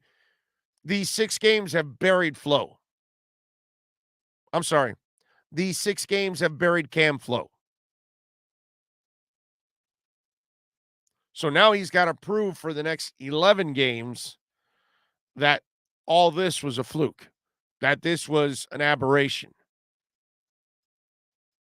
He's in a fork in the road because in the offseason, if they only win 2, 3, 4 more games, which is really what it's looking like, that they may win 2 or 3 or 4 more games, somebody's going to get fired. I have no idea who it is, but somebody is going to get fired. I don't think Stephen Ross, at first I was thinking maybe he gives them a break if they're able to turn it around. But if you don't, somebody's going to lose their job. I don't know who it's going to be, but Stephen Ross should know by now what we don't know. Who made what decision? And if he knows who made what decision, then he knows who to lay the blame on. Because something's going on here. And I refuse to believe that every player is bad, veteran or young. When I see everything bad, I blame the coach. If it was just Igbenogany and Austin Jackson, then you can blame the front office. But when X doesn't want to play, that's a problem. So this is the fork in the road right now for Brian Flores. And if these players want to see him around, then they're going to want to sacrifice for him. I just hope they don't have the same kind of commitment that Xavier Howard has, because he doesn't have any commitment. All that guy is worried about is his money and nothing else. He doesn't play for the Dolphins. He plays for his check. And that's what he's already worried about when he has not lived up to his contract. One season does not make up for you living up for your contract, because you didn't do it the year before and you're not doing it this year. So 2 out of 3 seasons, you're getting mediocre performances from, or nothing from X. Because in 19, they got nothing.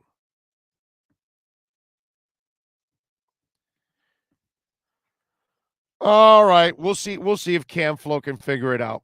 Oh, you keep saying Byron Jones is playing badly. I'm confused. Beyond the Tampa's show, when did Jones underperform? He shut down Darren Waller. First of all, it was a combination of people with Waller. It wasn't only him, but he has gotten burned all throughout in the first few weeks. You go back and look at the games. You'll see he's given up plays. He hasn't played great. He hasn't played up to his salary. Let's put it that way. So you and I will disagree on that one, my friend. Ray says, howdy, Orlando. Have you noticed Baker and Van Ginkel don't look inspired on defense? Can you tell on the body language? Your thoughts? Not really. I think they've played hard, actually. I just think they haven't played well. And I wonder why. What's going on? Too many people underperforming, man. Too many people. How do you link your bank account to OKCoin?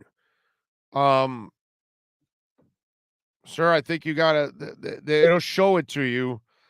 Let me see if I can find it for you. Go to your, go to account on the bottom right side, and then, either, I guess identity verification, I think is the one that might be the one that you have to put in.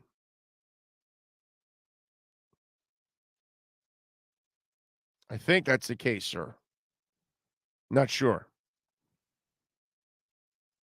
I think that's how I did it. I don't remember now. I did it over a month ago. But it should be easy to find. It should tell you. It should be part of your steps of stuff that you got to put in there. And then it'll be just like when you sign into your bank account, that all you have to do is put your ID and your password, and it locks you in, and you're set. Super simple.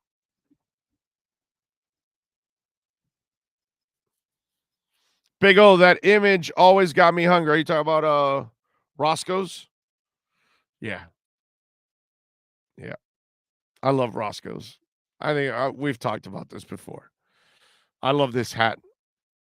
I always get comments when I wear this hat, because who's ever been to LA and has tried Roscoe's and the chicken and waffles, and it's so freaking legendary that when anybody ever sees this hat, it's like a talking point.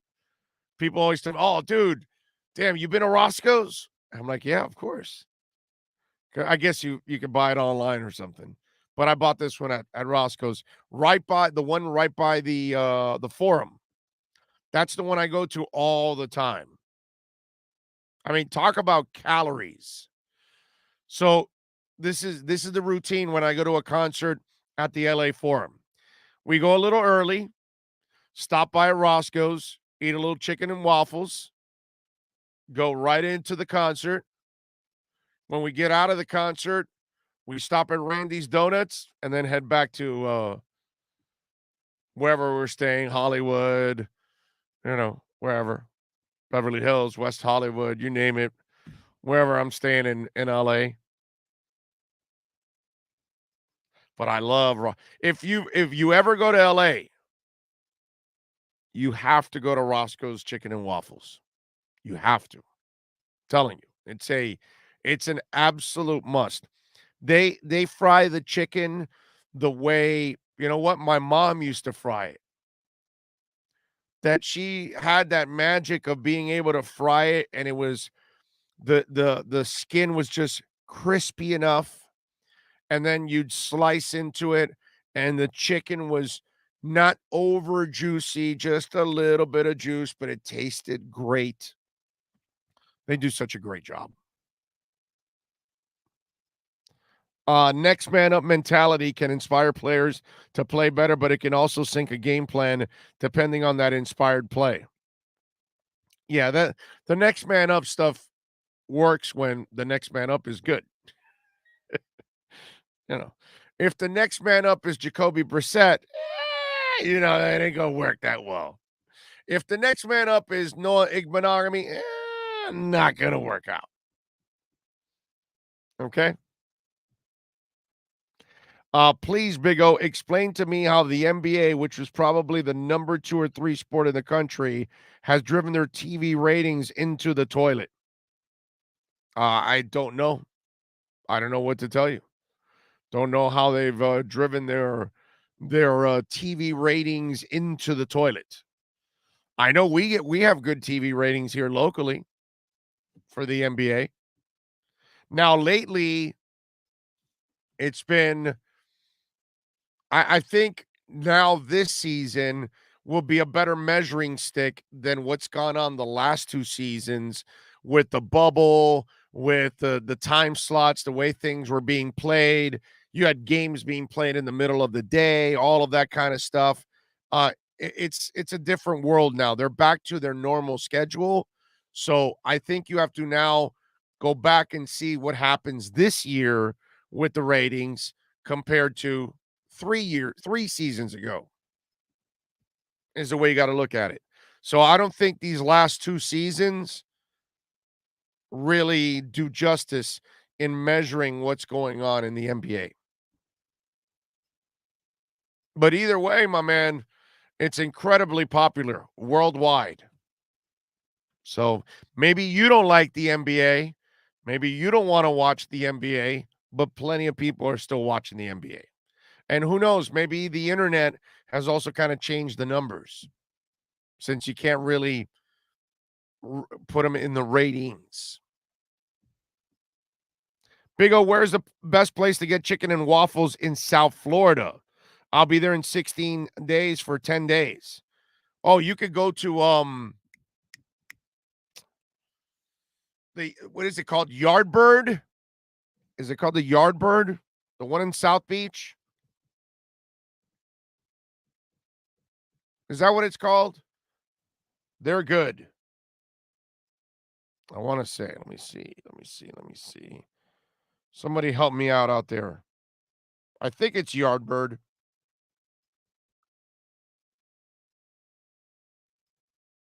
Yeah. Yeah, Yardbird Table and Bar.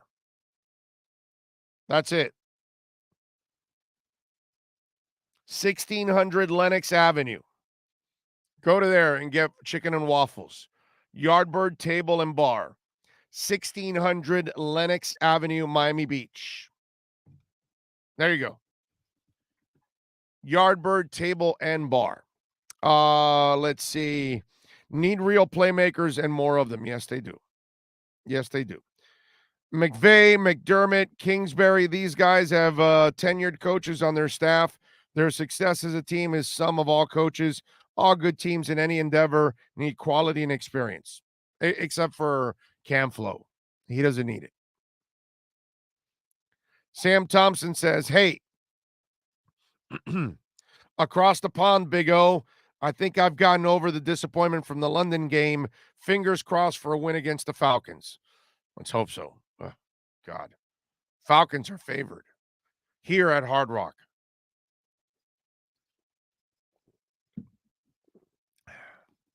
That's how bad it is. Falcons are freaking favored.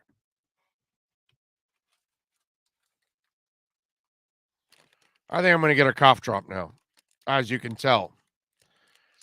Shows 7 days a week is not a good idea for me. I got to tell you. I got to make sure I don't do that anymore. Because it ends up like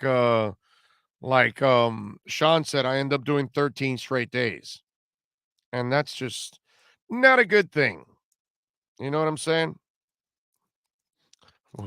The other day on Sunday, I'm at Sports Grill, and I put a cough drop in my mouth, and I noticed that when I noticed after that after I unraveled it, I had a paper stuck to it, and so I had a paper in my mouth. Crypto, what's the advantage or disadvantage of staking short or long term? Darren, if you want to sell it, you can't access it. That's all. So unless you're looking to keep it long term, I'm sorry, Darren, if you're looking for a pump and dump, so you want to quickly get rid of it and you're waiting for it to go up 5-10% and you're fine with those winnings, or 20% and get the hell out right away, then you don't want to stake anything. But if you're holding it long term anyways, and it's going to sit in your wallet for 3 months, so then lock it in for 3 months. If it's going to sit in your wallet for a year, lock it in for 3 months. Or 6, like that one has on OKCoin. That's the key, my man. If you don't plan on selling it right away, then you're fine. I stake all my Ethereum and my Bitcoin and my VeChain. Why? Because I don't plan on selling it for a long time. So I let it sit there, earn some passive income, and let the consolidation periods go, and it'll continue going up. And as it goes up, it increases in value. And while it increases in value, that means you make more interest. Right? Because I put my Bitcoin in, and let's say it was at 40 or 50,000. What's at 63 now? So the amount that I've staked has grown, which is more money in there, which means more interest. That's all. So yeah, that's the key for staking. If you plan on a pump and dump, don't stake. If you plan on holding for a long time, then you have no problem stake. That's all. No big deal. Flo should take a drive down to the Keys and pick at JJ's brain and see if he can get anything good from JJ. Like what, David? Like let Vinny Testaverde continue to throw the ball and ruin your shot at a national title? Or does he tell Flo, no, you can trade Irving Fryer. Marino doesn't need him. Or maybe they can trade away or give away Kirby and Keith Byers. Or maybe he can tell him about how drafting John Dutton is actually a good thing. I'm sorry, what advice is that?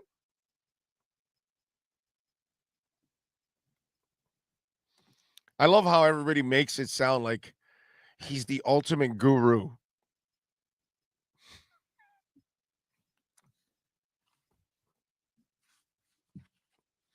You mean the guy that didn't want Troy Aikman? So maybe he can tell Flo how he didn't want Troy Aikman. He wanted Steve Walsh.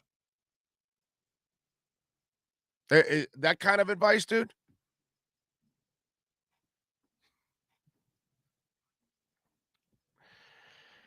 Robert Wilcox says, oh, crypto is going to replace finance as we know it. I know. I've been saying it for a long time now on the show. I've been telling people bank branches are going to disappear. DeFi will give us the power. Bitcoin will be your insurance against the dollar. Because as our economy goes to shit, because Biden's giving away all this money and giving away, all these people are not even working because they're living off the damn government. And they keep printing more and more money and more money and $1 trillion packages and all that. When inflation gets here, the people that invested in digital currency, they're the ones that are going to benefit because that is currency for the world. And so it's going to be their hedge against inflation. But people don't understand that right now. They'll get it later on. Unfortunately, a lot of people in the world are going to learn the hard way. And a lot of people in our country are going to learn the hard way. And there are going to be other people that invested in crypto, and they're going to be in a much better place when a year or two from now, when we have some serious inflation issues. You'll see. But whatever. I'll let, those of you out there to keep thinking that it's all, hogwash or smoke screens or Ponzi schemes and things like that I hear from it. Big O, do you think Dan Marino could make a good GM? Just wondering. No, I don't. Herman, I don't. Not at all. Not even close. Okay? Dan Marino doesn't have the heart to want to be a GM. And I don't mean that in a bad way. I mean, Dan Marino has earned his life. He likes his life, dude. He enjoys his family. He gets to golf. He gives a couple bits of advice, and he's done. He doesn't want to have no life and sit in an office and have to break down, 100 defensive backs and then 100 defensive ends and write his own reports and then go everybody else's reports and then travel constantly to college games and have to sit there and interview these kids and have to try to appease them and deal with Generation X. No. Or Z. Z, I think it is. Right? It's millennials, then Generation Z. Dude, Marino has no patience to be a general manager. None. He doesn't have an interest to be a general manager. I don't know why we keep doing this. None. Nada. Nay. Zero. Leave Marino alone, dude. He's happy. What?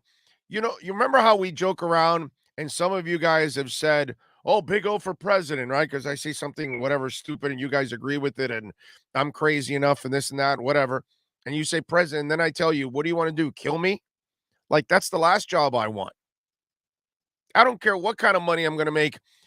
Over, under, through the table, on the side of the table. I don't care, because all presidents are making all kinds of money. I get that.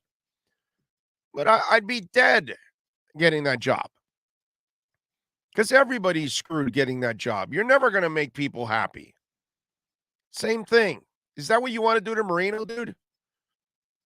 You all we're going to do is tear him down.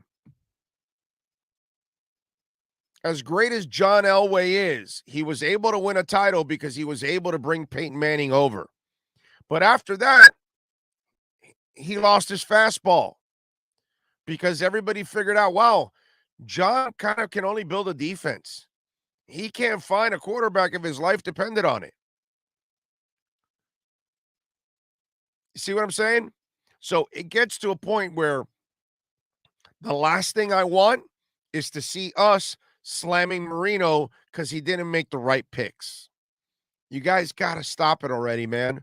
Marino has I was there in the Senior Bowl when he was there the first time trying for that whole general manager thing, and that dude ran away from it faster than I don't know what, dude. I don't know what it is. those kids hiding behind the chainsaws in the garage in that Geico commercial. I mean, he ran out of there like a bat out of hell, dude. We should have had Meatloaf singing the theme song while Marino was running out of Mobile, because he ran out of Mobile like a bat out of hell. Marino will never be a general manager. Marino has no intentions on being a general manager. Marino has a life. He does not want to give up his life. He likes his life. Talk to a couple corporate sponsors, a little golf, his family, hang out with Joe Rose, whatever it is that he does, and then he relaxes. He's Dan effing Marino. You put him in a GM slot, and all you're doing is pretty much setting him up for failure, and then finally people are going to be slamming his ass. And that'll make me sick to my stomach. So no, you can forget about it. I hope I've cleared that up already. Devin says, remember when the Dolphins hired Marino as president and he resigned the next? I know, I was there. I saw it. I know. Big O, hoping for a more positive outcome tonight when I watch my Dallas Stars versus the Penguins tonight. Tough game, but I need some positive outcome since the Finns can't give me any. Well, good luck to you, man. Good luck to your hockey teams, unless they're playing the Panthers, of course. Then we want to kick their ass. Big O, I would make a great general manager for the Dolphins because right now, all I do is sit and watch you on YouTube and eat. Oh, you're a winner, Richard. That is sweet. Not watching me. That's kind of torturous. I appreciate you, but man, you're tolerating this face? That's tough. That is tough. Think about it. My wife wears like glasses that are like this thick just to deal with me. Flo's got to go, says, oh, have you ever heard of a head coach losing two coaches who made lateral moves to other teams? Did Flo break ground with that? First of all, it's Cam Flo. Okay. So Cam Flo is doing a lot of things I haven't seen ever. Cam Flo does a lot of things that make no sense this year. I don't know what happened to Cam Flo. Herman says, oh, I made the question because I'm getting tired of losing, and you're right. Marino doesn't deserve this. Thanks for the answer. Yeah, Herman, forget about it, bro. I get it, man. We're all reaching. We all want some kind of, what's it called? Satisfaction. So, hey, can we bring Marino in? I get all of that. I've gotten the Marino thing 1,000 times.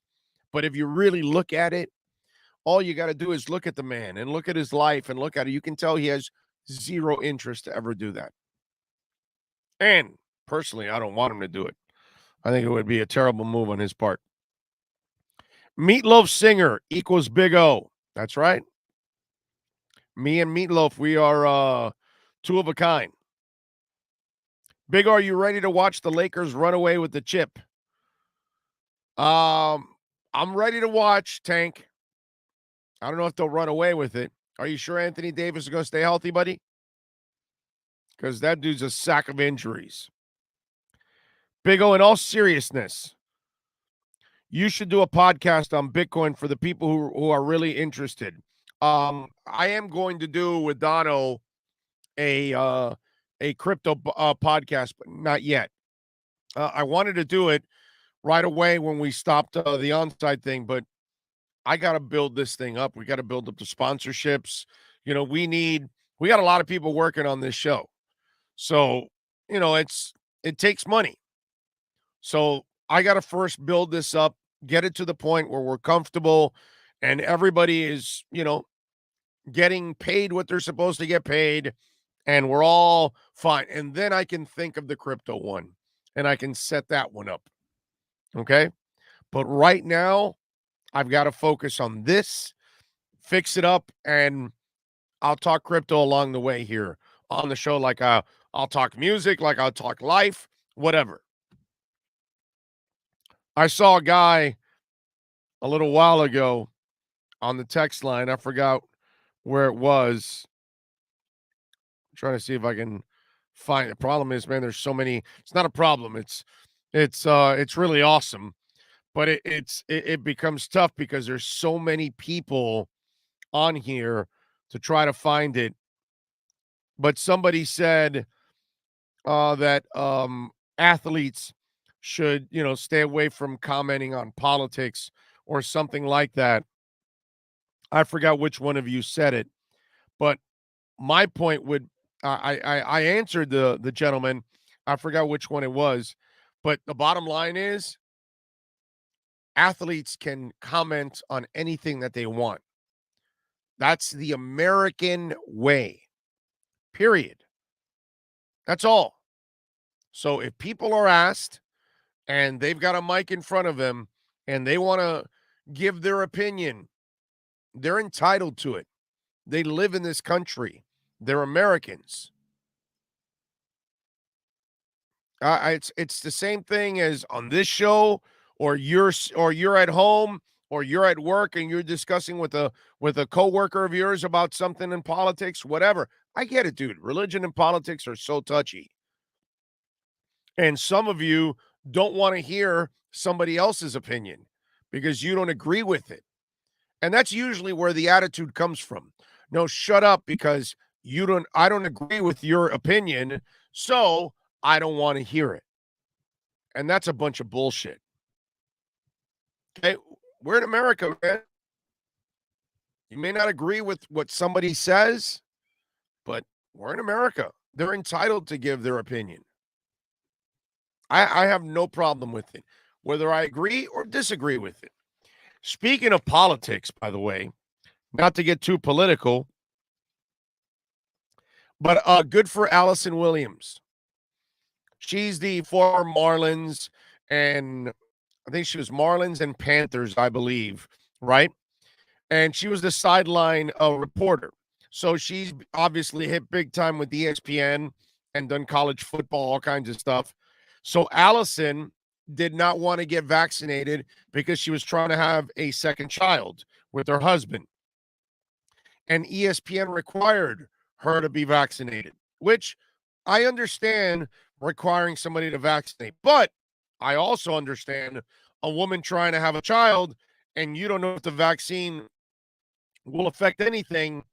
You might as well, hey, take a step back. So they kind of suspended her and all of that. So now Allison Williams is leaving ESPN. And I say to Allison, more power to you, young lady. Good for you.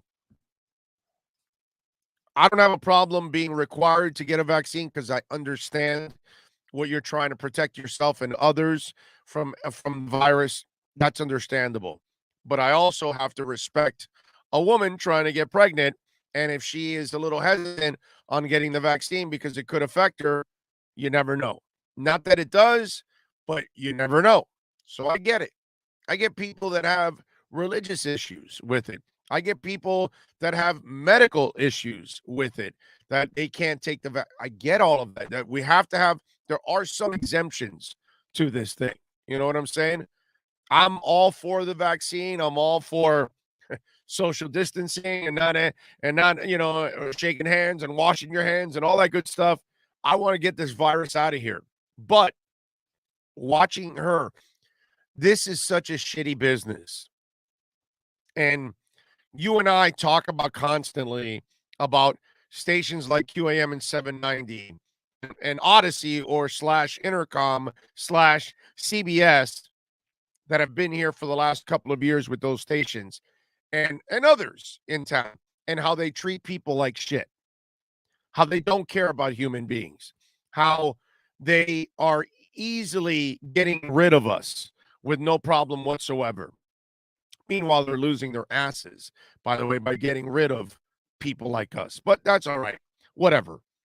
So you look at ESPN and you see this, and ESPN constantly is screwing people over.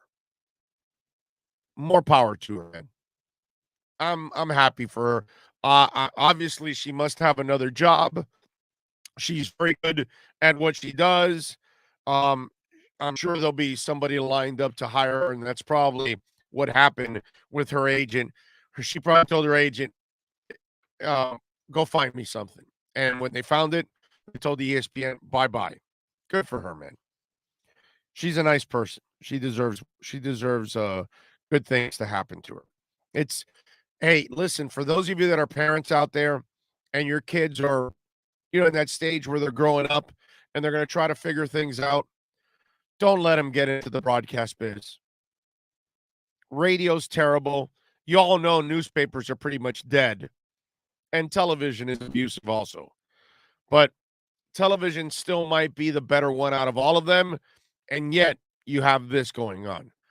But whatever you do, don't let kids ever get into radio. Okay? Because that's a dying medium as it is. Have them join a private company or an individual like yours truly. There's plenty of individuals now doing digital media, which is the future. I'm sorry. Digital media is the present. That's what you tell your kids to get involved in. Don't have them get involved with these stinking corporations, man. Richard says, you know something? You were very good on the radio, but now you're even better because you're free, and I love it. Well, I was pretty free in the other place. Now I couldn't drop an F-bomb or an S-bomb every once in a while like I can do here, but they didn't really stop me from doing what I wanted, saying what I wanted to say pretty much. They tried, but they didn't really stop. They stop all the other guys. Everybody else gets stopped there, okay? But no, I did not. But I get you. This is a much more personable type of what's it called? Show at this point. Ken Rosa says everyone's entitled to their opinion, but athletes have higher platforms and many followers. So making irresponsible statements like LeBron saying he's scared of white people can create problems. You're right, Ken, but he's also entitled to say what he wants. And a black person can say that too after their experiences. So, I mean, if you're black, you would understand what LeBron was saying. You don't and I don't because we're not black and we don't live that life. But, when you're gay, when you're black, when you're Asian right now, I mean, when you're a woman, you got to deal with a lot of bullshit. It's tough being a woman. Really, really tough being a woman. You got to deal with sexist comments on a daily basis, pretty much. So it is not easy for a lot of different people in this world. So if they have a need to express themselves, whether you agree with it or you don't, some people can relate to it and some can't. And that's where we're at now. I can't relate to what a gay person goes through on a daily basis. I can't relate to what an Asian person is going through on a daily basis in this country now. So when they're commenting or criticizing the state of where they're at, I have to listen, not actually rip them for it. I have to try to understand, why is it you're feeling this way? What is going on? That's what we have to do more listening as a world. We have to have a little bit more understanding of each other. We have to have a lot more patience with each other. We have to have a lot more respect for each other. And these are the things that we're missing. And that's why we're not tolerant of each other. It's a tough situation that we're in. Let's see. Big O, I have to ask you a question. Whatever happened to Hank Goldberg? He is in Las Vegas. He lives there. Happy, plunging his guts out. We wish him the best. He is awesome. John Russell says the question was asked on Good Morning Football this morning. Are the Finns the most disappointing team in the NFL? I have to say yes. Would you agree, Big O? Yeah. Yeah. But you know what, John? Well, here's the problem. I don't care about who else is disappointing in the NFL. That doesn't affect me whatsoever. But this affects me. So for me, the only team that matters to me in the NFL is the Miami Dolphins. So all I know is that as a Dolphin fan, I'm incredibly disappointed in what's going on. Noah learns how to locate the ball next week and finish strong for 2021. And Jackson becomes a serviceable player at guard, and they are not busts. Go Dolphins. Yeah, that would be a perfect world. John Rhodes says, thank you, Big O, for your stance on freedom. And it's just not so much freedom. It's just let's have a little bit more understanding and tolerance for each other, man. That's all. That's what we should do. All right, we got 2 hours down, folks. We got one more to go. Manny Navarro will join us at the bottom of the hour. Let's take a quick break here. We'll come back on the other side. Sean Stanley is driving the program. Remember, you want to support the show, help us grow, you can make a donation, Cash App or Venmo, Cash Big O Show. That's Cash Big O Show. Reach out to us there. Of course, you can also reach out on Twitter at Big O Show. Make sure you smash that like button, man. Very important to smash that like button while you're watching, while you're also downloading the show on the podcast. Smashing that like button is very, very important. Back with our number 3. This is the Big O Show. Sports fans love a place with great food, cold drinks, and TVs everywhere. That's why sports fans love Sports Grill and their 7 amazing locations. Check out the Bird Road location at 11481 Southwest 40th Street in the back corner of the West Bird Shopping Center. Sports Grill is also now offering some great employment opportunities. All kinds of positions are now available from kitchen to hosting. Call for more information at 305-485-8845. From wraps to salads to amazingly delicious specialty dishes, Sports Grill is the home to the legendary special grilled wings. Since 1987, Sports Grill, good food, good drink, and good friends. It's the Big O Show. Judge, you tuned in to the hottest sports radio. When you need your warehouse looking good while staying efficient, there's only one place to find the finest racks in the business. Pallet Rack City in Hialeah. 305-424-8547. That's 305-424-8547. Pallet Rack City is the company you need when you want your warehouse sporting the finest racks in the business. After all, who doesn't love a great rack? Pallet Rack City. 305-424-8547. That's 305-424-8547. Orlando, a.k.a. the Big O. He covers all the South Florida teams. For over 16 years, EJDconstruction.com has provided South Florida residents quality craftsmanship, accurate project management, and exceptional service. That's why EJDconstruction.com is an A-rated member of Angie's List and the Better Business Bureau. When you're looking for the right custom home builder for additions or home remodeling, please call my friend Eric at 305-433-4843. That's 305-433-4843 for EJDconstruction.com. Dolphins to the Heat, well, you know what I mean. Monday to Friday, Pablo in the... There's no need to drive around South Florida wasting valuable time looking for a new or certified pre-owned Acura. Go to the #1 volume sales dealership in the Southeast United States. Craig Zinn's Acura of Pembroke Pines. Purchase with pace and space in a dealership tailored to your needs. From home buying to providing that personal touch. Contact the 2020 Satisfaction Award winner Craig Zinn's Acura of Pembroke Pines. 888-776-5123. That's 888-776-5123. Or visit them at 15601 Pines Boulevard in Pembroke Pines. Show on the radio, the top's where we gonna go. Miami, that's the way we roll.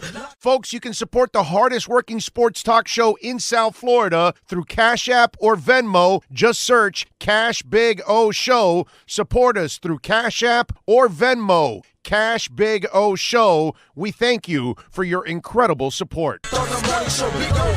No one has a similar show. Talk sports, talk plays, talk. If you're a Miami sports fan, then there's only one store to go to, and that's Caneswear at Miami Fanwear in Davie. They're your one-stop shop for all your inner Miami CF, Canes, Dolphins, Panthers, and Marlins merchandise. They have hats, t-shirts, game day jerseys, and so much more. Located at 2511 South University Drive in Davie, and open 24/7 online at caneswear.com or innermiamiwear.com. Call them at 954-835-5597. Caneswear, the spot where inner Miami and all Miami sports fans shop.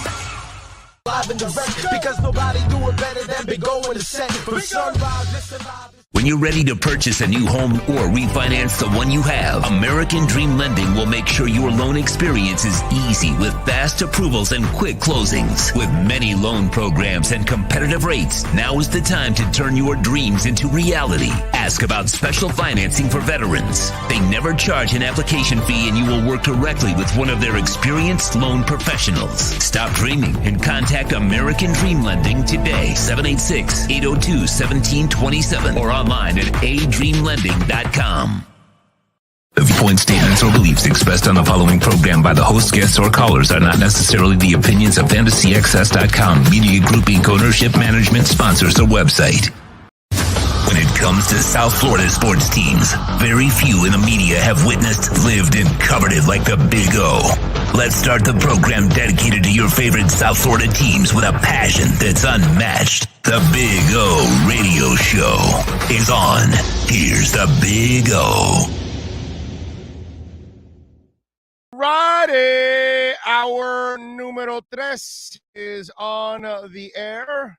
And by the way, I'd be remiss if I did not mention thank you to Fins Nation UK, the Miami Dolphins fan club. They were very nice. Let me see. Here we go. A little bit there we go. A little bit of action. There we go. Fins Nation UK, very nice. They sent me a bunch of stickers. They sent me a shirt. This is the back of the shirt. There we go. And then this is the front of the shirt.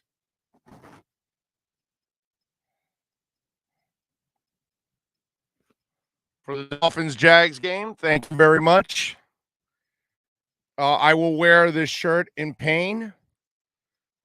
It'll remind me of the loss.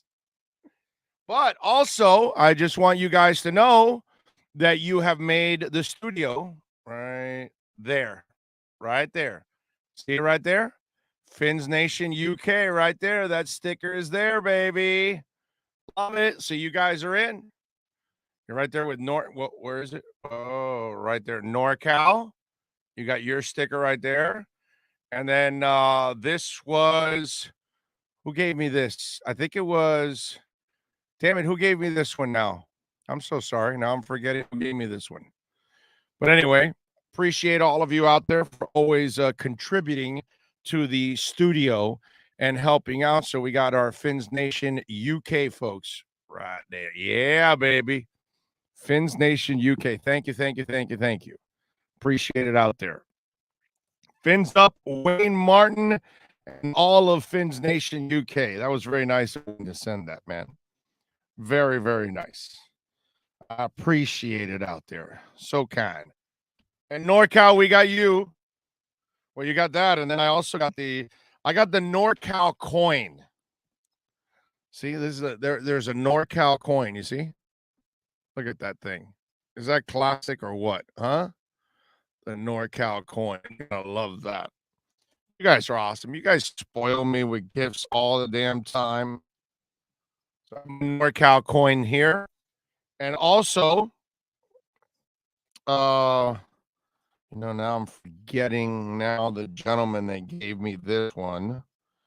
I know that it's I know you know who it is, NorCal, the CIA one. and K9, which obviously we are doggy people in this show. I forgot who gave me this one. You're going to have to tell me, NorCal. I forgot who gave me this one. It's a gentleman that was with us together. We were all together when he gave me this. I forgot who it was. So terrible with names sometimes. I got to meet you several times before I actually remember the name. I'm bad that way. I'll remember the face, but the name, it won't end up in my head the first time around. Brad Wims. Thank you. There you go. Thank you, Brad. Appreciate you as always. Bill wanted to do a Dolphin road game this year. Wanted to do Monday night versus the Saints. The way the season looks, guess who plans? You know, I got to tell you guys something. I had a listener ask me that they wanted to come down. I believe it was the Ravens game or something like that. And I told, and because the team's not playing well, they said, well, maybe should I not go? And I'm like, man, you were stuck in a house for a year. You got an opportunity to come to South Florida, come hang out and do a bunch of fun things in South Florida. That's what you do, man. Maybe there's a concert down here. You can go down to the Keys. You can go out to the beach. You can go to different places. There's a lot of things to do down here in South Florida. So if you have an opportunity to come on down and see the Dolphins, come see the Dolphins, man. But make it a trip where you enjoy yourself in all parts of South Florida. If you've never been out to the Everglades and you want to go out and, take an airboat trip, do that, man. Do things that you've never done before. And go have fun. There's a lot of things to do down here in South Florida, man. If you're going to be here for a few days, go spend a day down in the Keys or two. The Keys are like another world compared to everything else. We're actually 4 states. The Panhandle is one state. Central Florida is another state. South Florida is a completely different state. And the Keys are a completely different state. But I'm serious. Don't cheat yourself out of an opportunity to come hang out in South Florida. Even if the team's not that good, use the game as the icing on the cake. So if they win, fine. If they don't, whatever, you had a great time. So my suggestion to any of you out there, especially if you live in northern cities where you're going to be dealing with a lot of snow and cold weather now, come on down. Enjoy yourselves. We got a great town down here, man. Come down and enjoy it before we're underwater. I know it might take a couple of decades to get there, but, eventually South Florida will be here. So you might want to enjoy it while it's still here, okay? Hank, I think, is going to be off year as far as total wins to make the playoffs. The only impossible win for us on the schedule are Buffalo and the Ravens, and both those teams have lost to bad teams. You never know. Big O, your picture quality on YouTube is terrible. You need to restart YouTube. Oh yeah, I see it. It's kind of shady there. Yeah, I see it. Yeah, but I got to tell you something. As long as the audio's fine, which I think the audio's fine, right? Yeah. But I got to tell you something. All right, so the audio's fine, right? Let me tell you, we're doing you a favor having my face blurry. Okay, let's be honest now. This is not a face you really want. If I was David Beckham, then I understand why you want to see me nice and clear, because then I would be, a good-looking dude. But since I'm not good-looking, the best thing that happens is that it gets all, muddled. All right? It's a good thing. Completely out of focus, I actually might look good. That's actually, that might be a fact. Well, what do you think, Sean? Out of focus, I probably look good, right? Would you go with that one? I think so. Right? See? Thumbs up from Sean. He agrees. Audio is choppy. Agree. I prefer to look at a Playboy model. Exactly. And I'm not a Playboy model. Alert, alert. You have to restart YouTube. Your picture quality is very bad. I don't know. Oh yeah, it is. It is chopping up a little bit the sound. The video quality is too good. Can you blur it out a bit? Can't wait to visit 305 from snow to palm trees. That's it, Hugo. That's the attitude you want to have, right? You have a face for radio. It's fine. Exactly, Always Sunny. That is me. I have a face for radio. It's weird because the live feed is perfect. And then I look at the recorded feed and it looks screwed up. It's frozen and stuff. It's weird. I get it. I don't know why it's like that.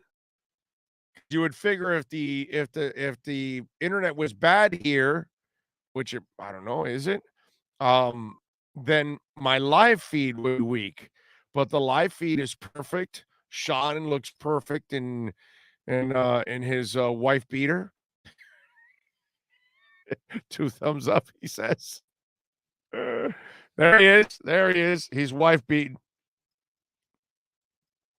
By the way, the flow decision this week, which is another one of those. Okay, you think about this. They traded their first round pick to San Francisco thinking that they were going to be pretty damn good. Well, they're pretty damn bad, and they're going to give San Francisco a hell of a pick. And Flo now decides that, yeah, we can go to London and come back and play, and we're ready to go and all that. We'll take our bye week later in the week. Remember, the Falcons were off this week. So you're going to get a fresh Falcons team, and Miami is not going to be fresh coming back from London. And the coach yesterday said, well, I think these guys really want to get back on the field and playing. And I get what you're saying. You want to get that sour taste out of your mouth because you've lost again. But you lost the week before, and the week before that, and the week before that, and the week before that. So what the hell's the difference? And you think about this. This puts more wear and tear on top of the mental anguish that this team is going on. So was this a good decision by Flo to not have a bye week after you've gone to Europe? Because to me, it makes no sense. You go through that whole mess of you've done it, right? Have you done it? Where in a short time you go somewhere where it's a change of time zone, and then you have to come back. And dude, that's 5 hours. I believe it's 5 hours, the difference from here to London. So if it's 5 hours that you had to adjust your body and then come back and adjust again, that is brutal. It's brutal when you just go to California and it's 3 hours and then you come right back. Last year, I went to go see, was it last year or a year and a half ago, 2 years ago almost? Yeah, it was like 2 years ago, actually. I went to see Kiss in Vegas and in LA, back-to-back nights, and then flew back. So I flew in the one day. The next night, I go to Kiss. We then, the next morning, fly out to Los Angeles, see Kiss again that night, then fly back the next day. So it was a 1, 2, 3, 4-day trip on the way back. That messed me up for like 10 days. I was dragging ass for 10 days. Now, I'm a world-class athlete. My body is certainly not in fine tune. That's damn sure. So I get all of that. But still, they're human beings. And this could be another bad decision by Flo not to have a bye week after you go to London.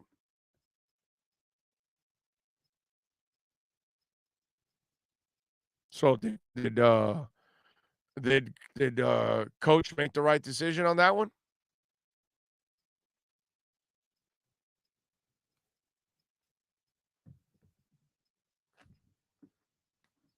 That's one you got to ask yourself.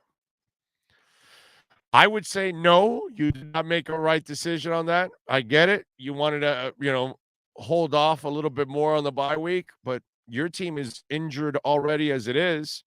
Your corners are hurting. It doesn't end up looking good for him. It doesn't working out well for him.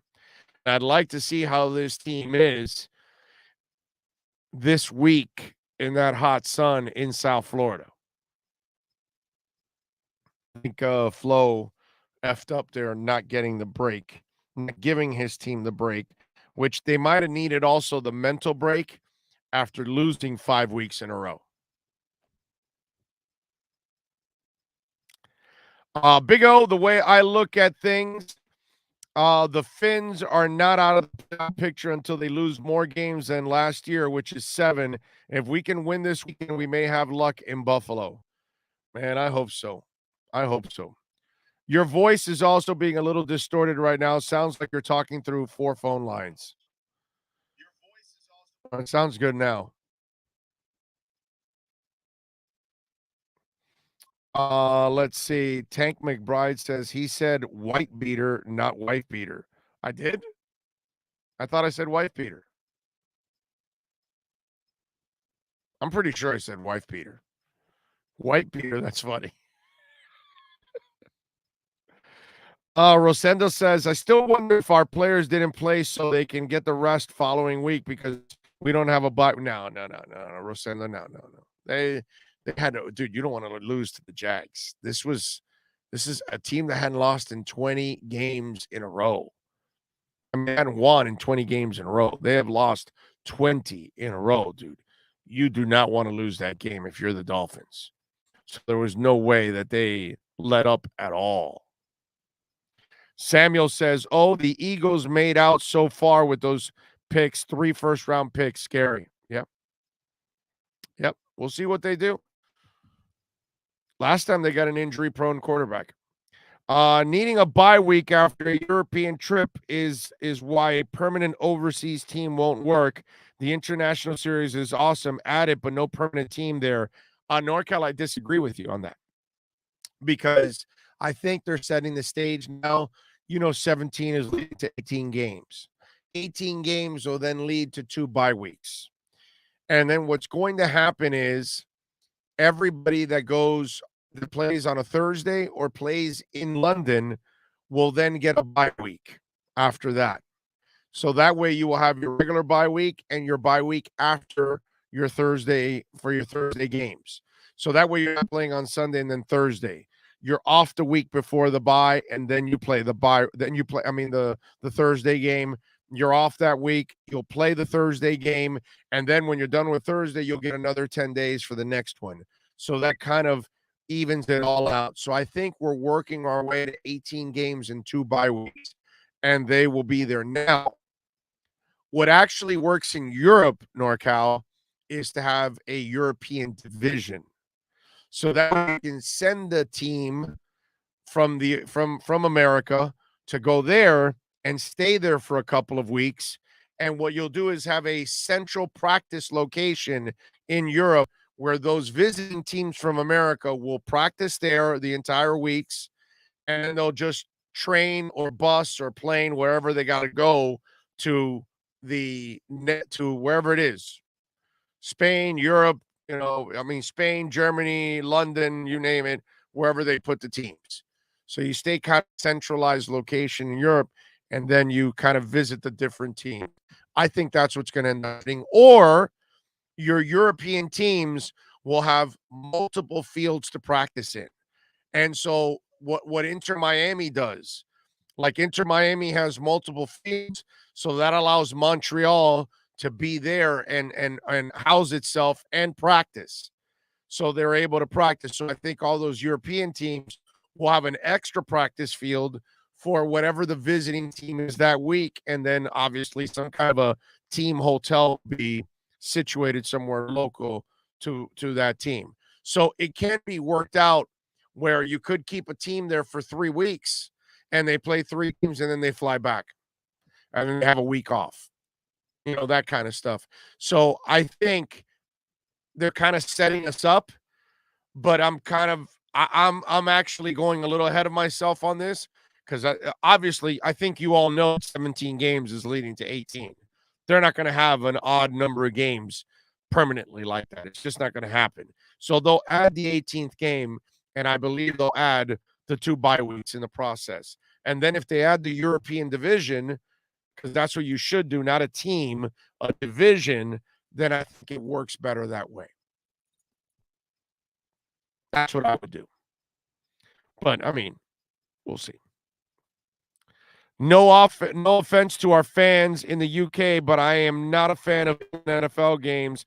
It's another excuse for the NFL to put more mileage on players' bodies by schlepping them over the pond. True.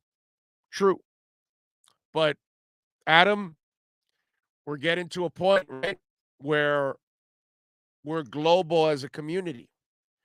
And the NBA is another one of those leagues that can go, and go Europe. And we're watching European soccer teams come to America to play games. So I think this is kind of where we're going, my friend, because the world is becoming smaller and smaller and smaller because of the internet. That's allowed us as Americans to really follow Serie A and the Premiership and all these, international leagues like the people that are there in Europe. The only difference is we can't go to the games, but not everybody in Europe goes to games either. They're watching from their homes just like we are. They're watching from the internet just like we are. They're watching the press conferences by video just like we are. So the guy sitting in Manchester gets to see the United the same way the guy that's sitting in Manhattan. So the world is changing, and our sports are becoming global. And we know basketball is already the number one global American sport before you lose your lunch. I know soccer is number one, please. But the number one American sport internationally is basketball. So I can see where eventually we will have overseas teams, maybe an overseas division. Football has grown so much in other parts of the world. It's not where basketball is, but there's a sick passion for it. Right there. Fins UK. Sick passion for it. Ton of Jags fans over in London. That's kind of sick, not passion. But anyway, so I'm just saying. So you got to understand that things are changing. So I get it that schlepping. I get it that it's money. I get all of that, but it's also your fan base is growing, my man. Just like soccer fan base has grown into our country, same thing. We're getting way more basketball and way more football fans that are loving our sport. So only the inevitable that the sport starts coming to them. And it's only the inevitable that these leagues understand that we can grow and grow financially and grow, and it's more revenue streams that we can, dip into so the sport can expand and your fan base can expand. So I get it. We want to be selfish and keep our teams, but I think we have to be a little bit more selfless and actually share what we love here with the rest of the world. That's kind of what the whole thing is.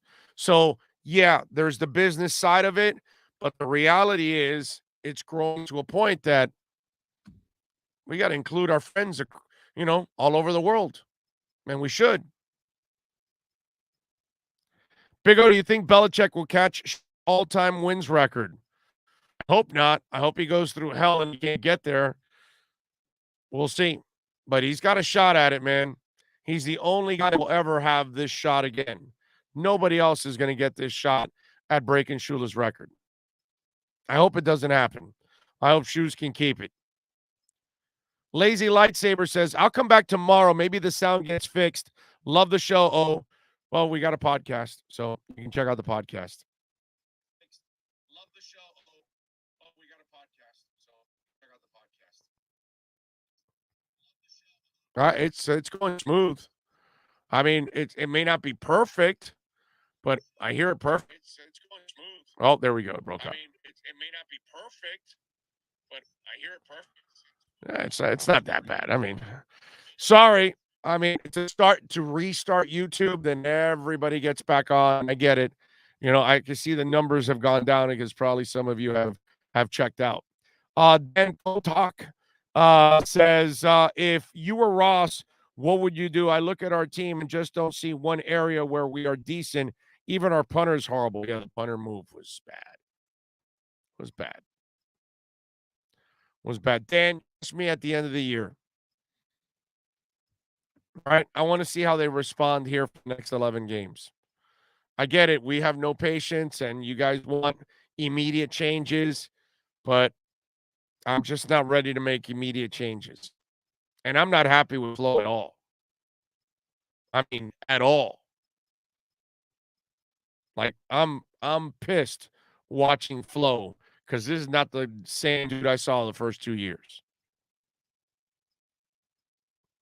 So, most impressive part of Shula's most wins is he coached over a decade with 14 games a year. Yep. Dougie Fresh says, I'm sending you that blonde who grinded on Myers Magic Zone. Maybe she can get your antenna up for a clear signal. She can get anybody's antenna up. So there you go. See, GP Trap has real loyalty. He says, I'm still here, Big O. Never leave you. You see? That's loyalty. Fighting through the good. Fighting through the bad. That's what I'm talking about right there.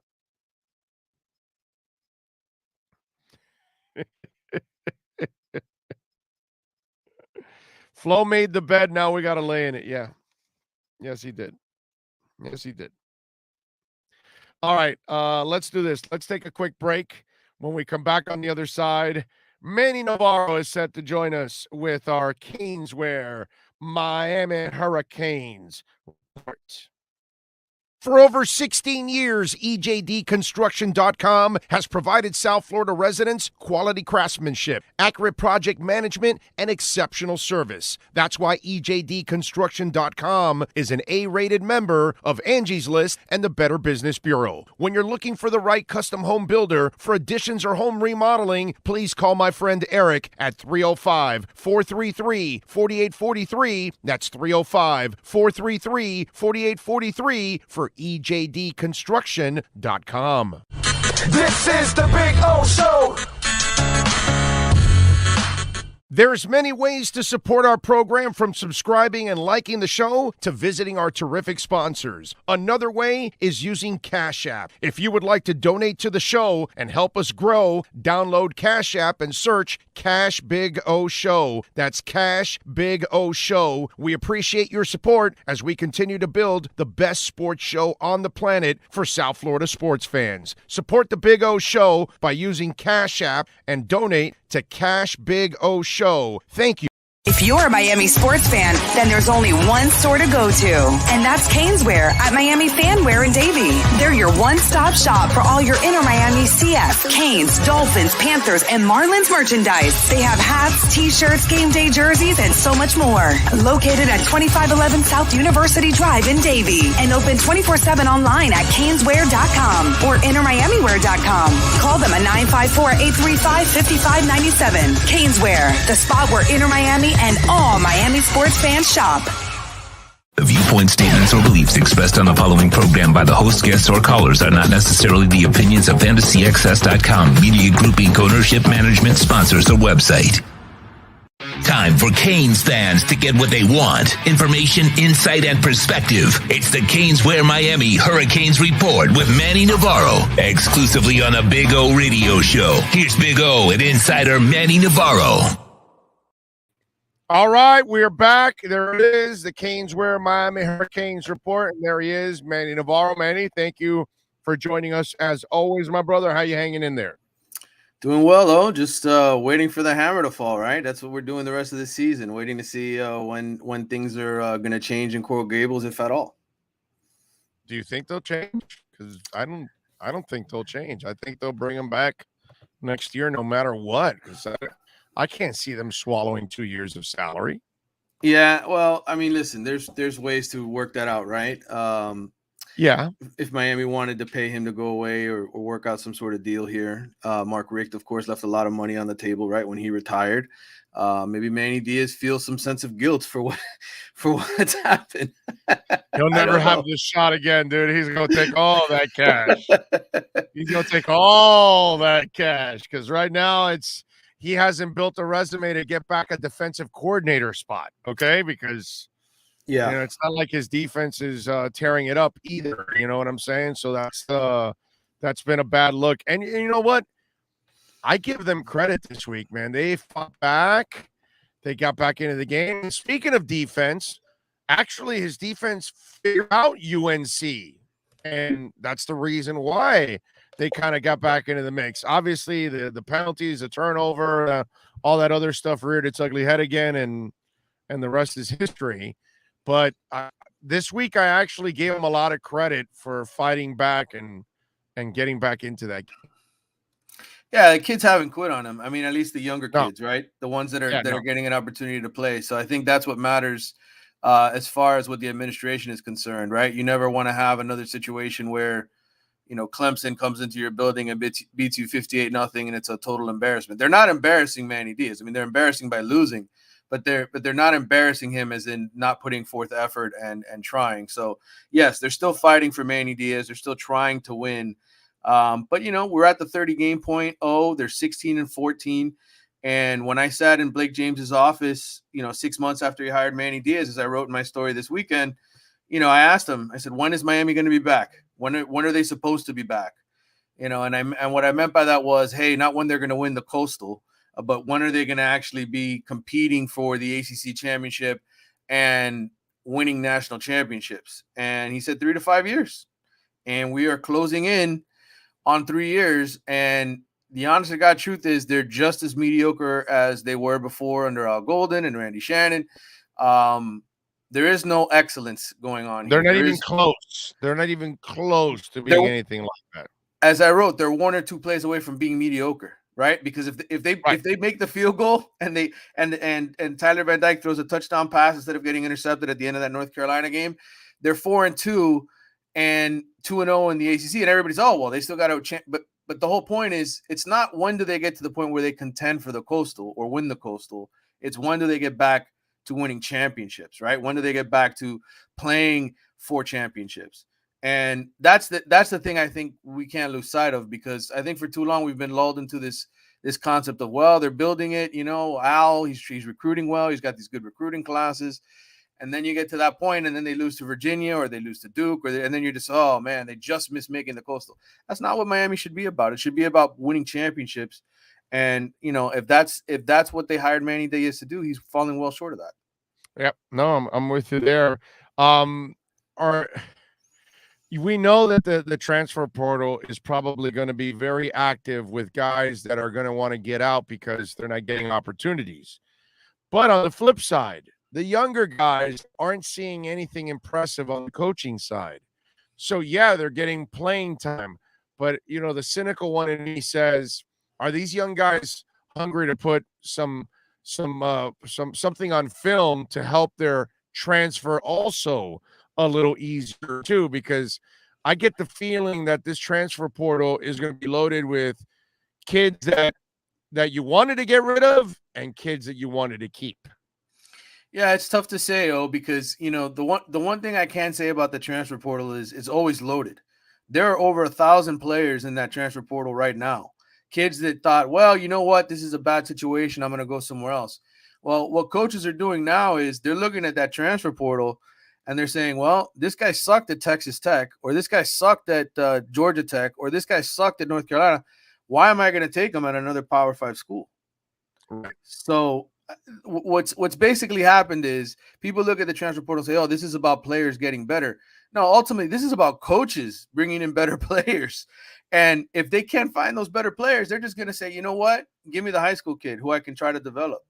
And so this is why we have reached an era now where it's really unprecedented, right? Like you look at Michigan State and what they did. They took in 20 transfers. They had a new coach come in, and instead of saying, hey, you know what, I'm going to take my time and develop high school guys, he said, you know what, I'm gonna bank on my own coaching ability. I'm gonna get this running back from Wake Forest who was splitting carries, and I'm gonna turn him into a Heisman Trophy guy. And he did it. Mel Tucker did that job. He built enough around them so that they could win enough games. But it takes a special coach who has that vision, who has that experience, who's coached at the next level, like Tucker has, who's coached on championship winning teams at Alabama, etc., who can do the job. And so, to me, you know, while we can sit here and say, well, maybe there'll be great players that leave Miami, yeah, that might happen. But I think a lot of these kids have seen their friends enter the transfer portal and end up nowhere and end up stuck. So it'll be interesting to see. I'm sure there's going to be plenty of tampering. You know, there's rules against that. You're not allowed to tamper. No. There's going to be a ton of tampering, which, you know, it happens all the time, right? They go through the high school coach, they go through the parents, they go through other sources to get a hold of the kid. But there's going to be a ton of that this offseason. I'm really interested to see how the NCAA and how schools police themselves, because ultimately it's going to be schools turning on each other. Hey, you're trying to take my players away. You know, that's going to be the next frontier here, I think, in the offseason to come. All right. Bad news with Cam Harris, unfortunately, suffers the season-ending injury. He's a junior, so he still has a year left. Right. Does he end up coming back? He might have to, or he might end up transferring somewhere else. Because, you know, he's in a situation where, assuming it's an ACL, and I think that's what it is, he won't be back in time even for the combine or the draft or any of that kind of stuff, right? To show teams what he has. Yep. And to me, he's a borderline day 3 pick. He's a guy who's going somewhere between 5th and 7th. My guess, he goes undrafted now because of the ACL, right? Because teams want to see what if they're going to invest a pick. You know, he'll get a camp invite, and hopefully by then he can correct things. But if I'm Cam Harris, and I don't know if he's gotten his degree yet, I'm assuming he has. You know, go back, get your degree. He's got a mom who's a smart lady, a lady who's gonna push him to achieve everything he can achieve.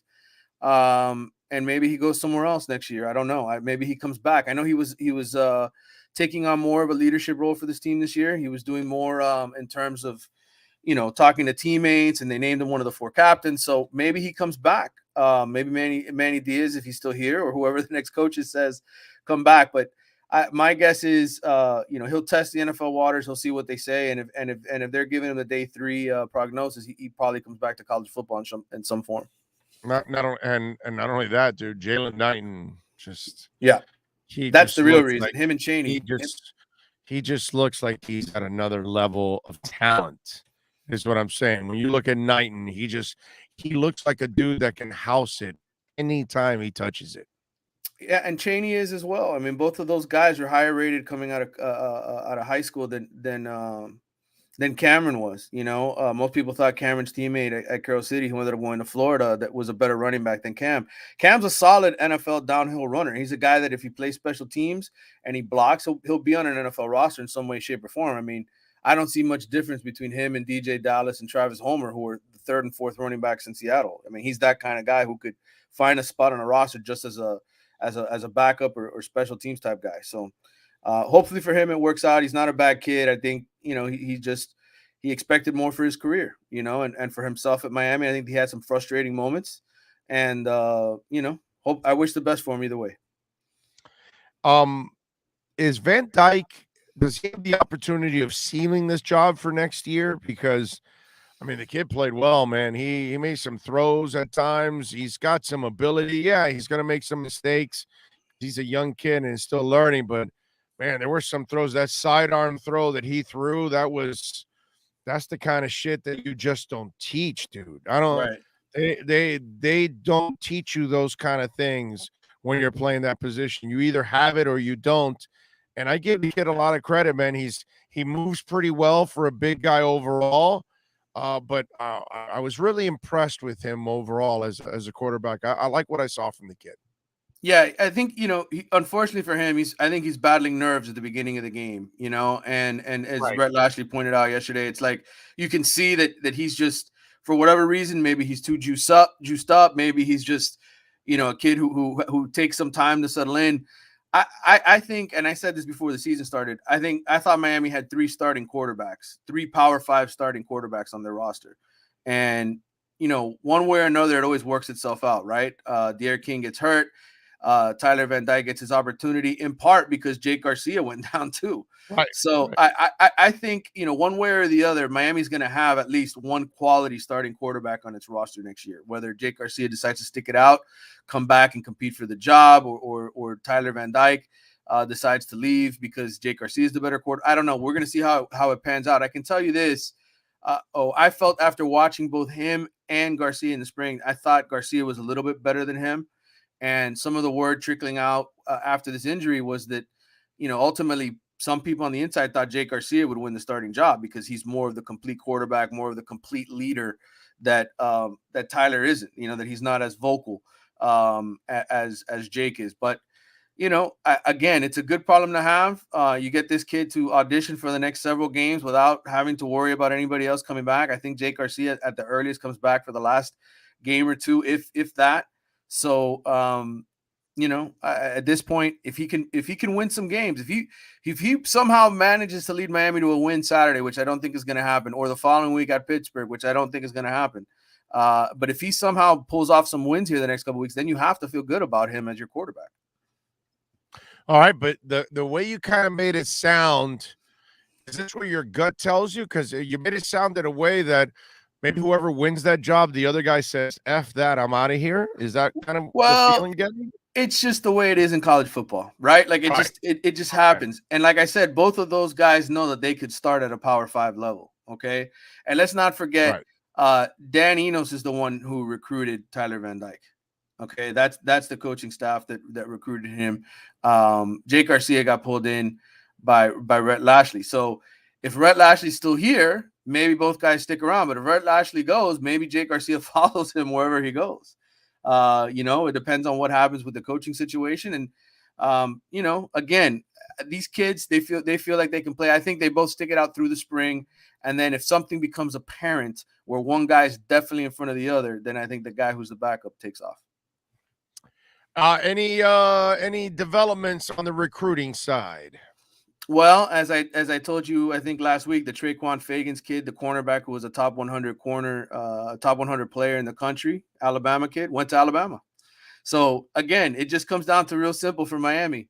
You're not going to get the elite kids if Alabama, Georgia, or somebody else wants them. If those schools want them, you're going to have to find somebody else to replace them. And essentially, Traquan Fagans, did that. So again, we talk about recruiting, right? In South Florida, getting the elite players, getting the players beyond South Florida that can help your program win and get to an elite level. Miami's still not doing that enough consistently, though. They're just not. And you can't do that unless you win consistently with what you have. And again, North Carolina and Virginia, very winnable games for Miami the last 2 weeks. If you're a recruit, you have people around you saying, why do you want to go to that program? They're 2-4. Their coach is going to get fired. So it's hard. It's a tough climate to recruit in. Randy Shannon experienced that towards the end. Al Golden experienced that towards the end. Even Mark Richt, before he retired, there were kids defecting off of those recruiting classes that he had his last year. So again, win consistently at Miami or stay in mediocrity forever. Manny, if they end up winning, let's say 4 or 5 games, 6 games, they have a terrible season. Does the AD and the coach survive in your eyes? What's your gut tell you on that? My gut tells me that the school president is under a lot of pressure right now to do something, right? To not sit on his hands. He made that announcement saying he was going to hire somebody, or not hire somebody, but have his guys look into the situation to see how it can get better. It's always a financial thing at Miami. It's always a financial deal at the University of Miami. It never has anything to do, to me, with winning or striving for more winning or making the fans happy. Like, to me, if it makes financial sense and they have the right person to replace Blake James, then maybe they make that change. But if they don't and they don't feel comfortable, I don't see anything changing. That's it. I mean, there's no other way to put it than that. I think you have to go with history. You can't just go and expect that all of a sudden things are going to change. I know Gary Furman from from Kane Sport reported, wrote a big article that just came out today saying that the guy the school president put in charge is, working with the Moss family and trying to figure out, how they're going to put more money forth to improve the situation. I'll believe it when I see it, bro. The Moss family? Yes. Jose Moss is one of the board of trustees. So Jose Moss is going to put money into trying to get a coach? I don't know that he's going to put his own money, but supposedly the leaders of the administration, according to Gary Furman, are looking into the situation. But again, when have we ever seen Miami throw money at a problem? Yeah, no, I have a hard time believing that too. I don't believe it when I see it. And I don't believe the Moss family will throw money at that either. Just saying. Why? Why would they? Huh? What is there to gain? No, right, exactly. That's what I'm saying. I don't think so. Yeah. So, and after dealing with what I dealt with, and I don't think they're going to be. They need to throw money in their own cause, not somebody else's cause. I'm just saying. Right. Just saying from experience. I'm just saying. Right. So you may want to spend somewhere else. You may want to fix another house that you need to fix overall. And they're about to lose their asses with the Matuidi and Pizarro deals because nobody's going to want those guys. Those things are overpaid. The Higuain is overpaid. They're going to lose so much money. There is no way they're also going to put money into that situation because there's not enough money on the soccer side as it is. So, I just, I don't buy that. Yeah, I'm with you. I don't think any money is going to be thrown into it. That's kind of a story that I think, in fact, if I'm Moss, I may not want to be tied to that story because then expectations come with it and they have no expectations. Yet people might be setting expectations for them that are not realistic. You know what I'm saying? So that may be an issue there. All right, NC State. This is the second best team this year that they're playing, right? Alabama, then NC State. I mean, I would say they're going to. This is a game I fear, actually. It's kind of a tie. Oh, I think Pittsburgh and NC State. Those are probably going to be your two teams in the. But you haven't played Pittsburgh. But you haven't played Pittsburgh yet, so they're on deck. This is the second best team. No. Let me tell you, I love Pickett, dude. I love Pickett. That kid's gonna play in the NFL. That kid's a winner, dude. I like him. But go ahead. What do you think about this game? No, yeah, I agree. I think NC State probably wins this game by 2 or 3 touchdowns. I think Miami's gonna go out there. Unless Tyler Van Dyke all of a sudden turns into fourth quarter Tyler Van Dyke, right? Where he's that guy from the get-go and they're just moving down the field because you're going to need offense in this game. NC State plays great defense. I mean, Jalen Knighton, he may want to run the football, but this is a much better defense than the North Carolina defense. So, I think NC State probably wins this game by 2 or 3 touchdowns, but I think, again, Miami stays in it. I don't think they get embarrassed. I know I said you could lose this game by 2 or 3 touchdowns, but you know what I mean. 58-0 is different than 2 or 3 touchdowns and losing a game 28-14 or 31-14 or whatever it is.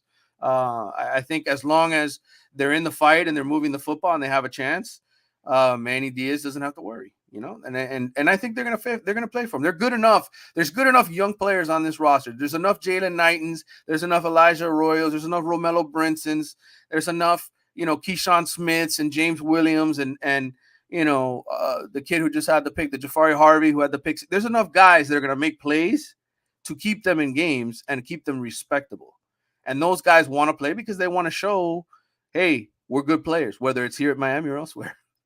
The defense kind of figuring these guys out last week, is that something they can build on? Because I was actually impressed, when as that defense got better and better as the game went on and kept them in that game. Do you see that as something that can roll over into this week? Because some of that stuff we saw defensively last week, I would like to see again this week against North Carolina State. Well, I think Keontra Smith makes a big difference at linebacker. Okay, he's a very fast, undersized linebacker, a guy who can get to the quarterback, put pressure, make plays in the backfield. He only ended up playing, I think, 30 snaps, but he played great in the game. James Williams, if he stays away from the stupid penalties, he's a great player. He's the new Amari Carter now. Well, I wouldn't call him Amari Carter. The one where he got pushed into the kicker was a teammate pushing him into the kicker. Okay, it wasn't like.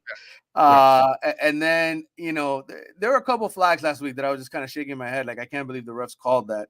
For instance, the Zach McLeod when he tackled Howell, they talked about throwing all his weight on top. I'm like, I've never heard of that rule, throwing all your weight on top of a quarterback. It's like, what is he supposed to do? He's got the guy by his torso. What is he supposed to softly place him on the ground? But anyway, again, I think with James Williams, he's just an aggressive kid. He's going to play the game really hard. You're going to have to live with some of that stuff. But you ask me, is he a better player than Amari Carter? By far. I mean, the guy knows exactly how to locate the player with the ball and pursue him and bring him down. I just think he's trying to make a play like a lot of the other guys, trying to make big plays to pop.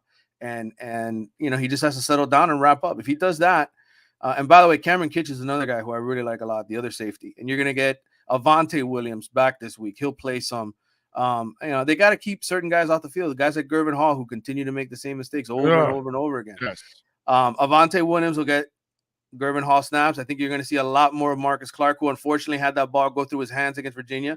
But that kid is lightning fast. He played receiver in high school, so he knows how to hold on to the football. He just happened to have one go through his hands. So I think there's going to be better players on the field this week, but NC State's a better team than North Carolina, so I don't expect Miami to win.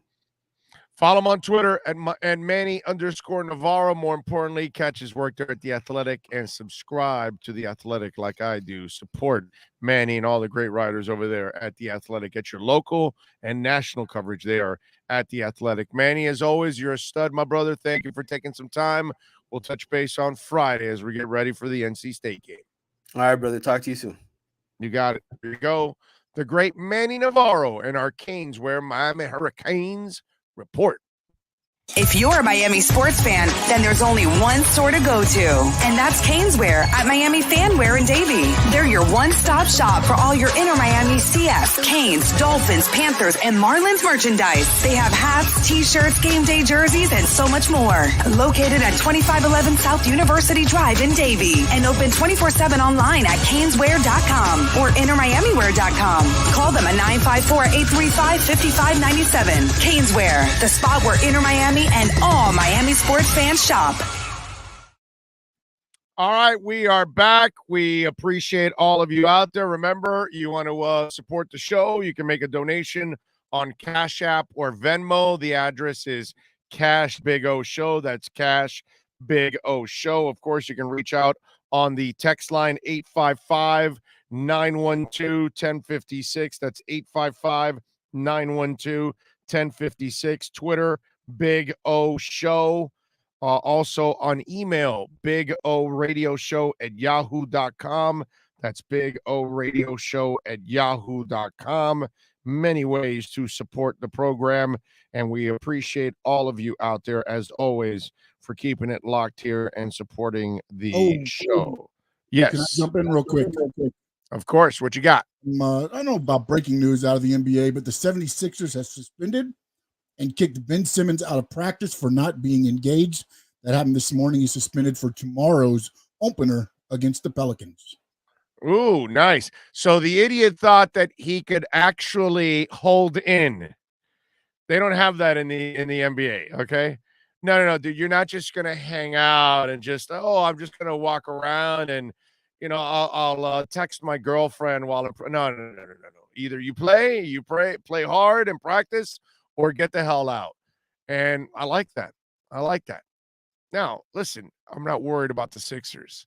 I think the Heat will take care of the Sixers if they have to take care of the Sixers. I think the Heat are better than the Sixers now with the moves that they made. The only thing with the Heat is that they're a little old and they got to stay healthy, but that's the key with the young guys. If the young guys can carry the load offensively and have the veteran players kind of complement, I think that's when you're going to be off and running and everything will be all right. By the way, almost a third of premier soccer players have yet to be fully vaccinated against the coronavirus. About 20% have yet to receive the first dose.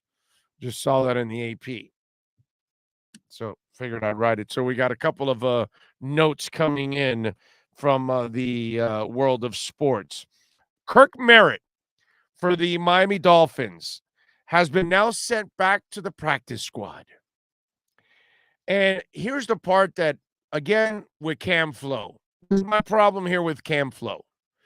And for those of you that are just tuning in, Flo's coaching over the last 6 weeks, for me, is some of the worst coaching I've seen since Cam Cameron. So in the honor of Cam Cameron, Flo is now Cam Flo. So just in case. So Cam Flo now has sent Kirk Merritt back to the practice squad. And I got to tell you something. Here's a kid that showed me hands, size, speed, that he can get behind defenses, and yet Albert Wilson is allowed to maintain a roster spot after 10 days of running around in shorts. And all he's contributed is drop passes, mistakes. Last week, he ran backwards on a play, lost yards on a catch, and yet this guy gets to keep his active roster spot. This is baffling to me. This is something that I can't understand. It's unexplainable.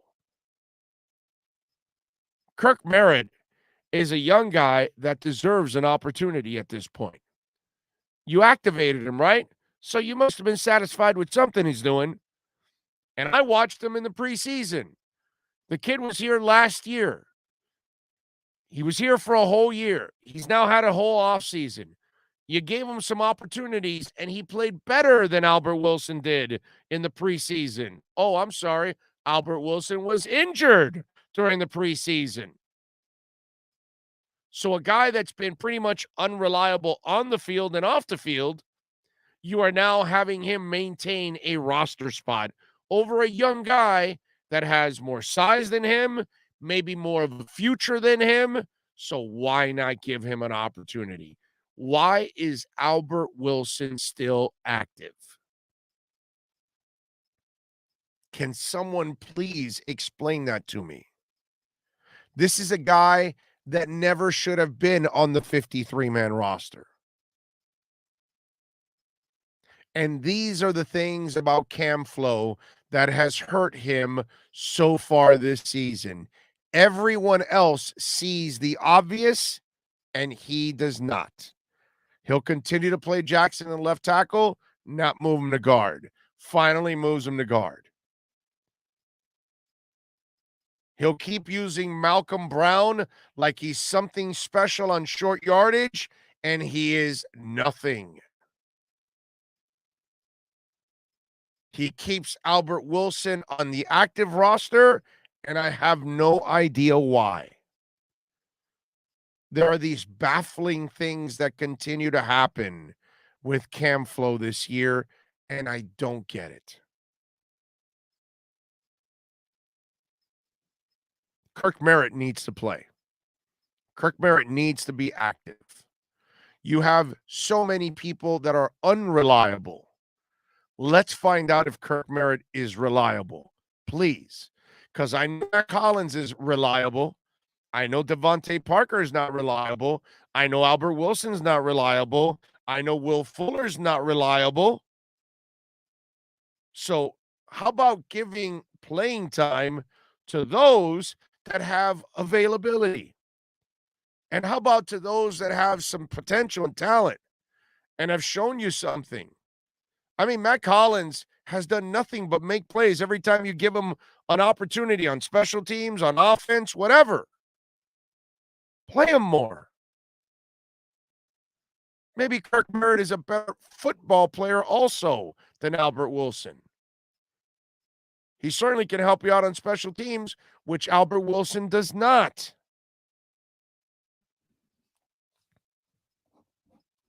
Cam Flo is as frustrating as it gets right now. I hope he figures it out, man. I truly do. I'm not lying to you. I hope that Cam Flo goes on a run for the rest of the season, because I'm not rooting against him. But I am incredibly pissed at a lot of the stuff that he's doing right now. And if it continues, I'm definitely not going to be a guy that wants to see him around. I don't want them to clean house, man. I want him to keep these guys. I want these guys to figure it out, but there's no way that they're going to figure it out with these consistently stupid decisions. Folks, don't forget to hit the smash the like button. Very important to smash the like button out there. Very, very important. We need it. And don't forget to also subscribe to our YouTube page, just in case you are visiting. Help us get to 10,000 subscribers. We're getting closer to 7, which is awesome. So thank you all out there. Please don't play his interview. Might break my screen. What interview are you talking about? Camflo? I don't know what you're talking about. Hollins can also block. Yeah, Hollins does everything, bro. Hollins is a good football player. Really good football player. Flo and Greer will get fired after 2022. Then Belichick gets fired, and Pats hire Flo and Greer, and Pats will win 3 more Super Bowls. That would be funny. That would be funny as hell. Painful, but it would be very funny.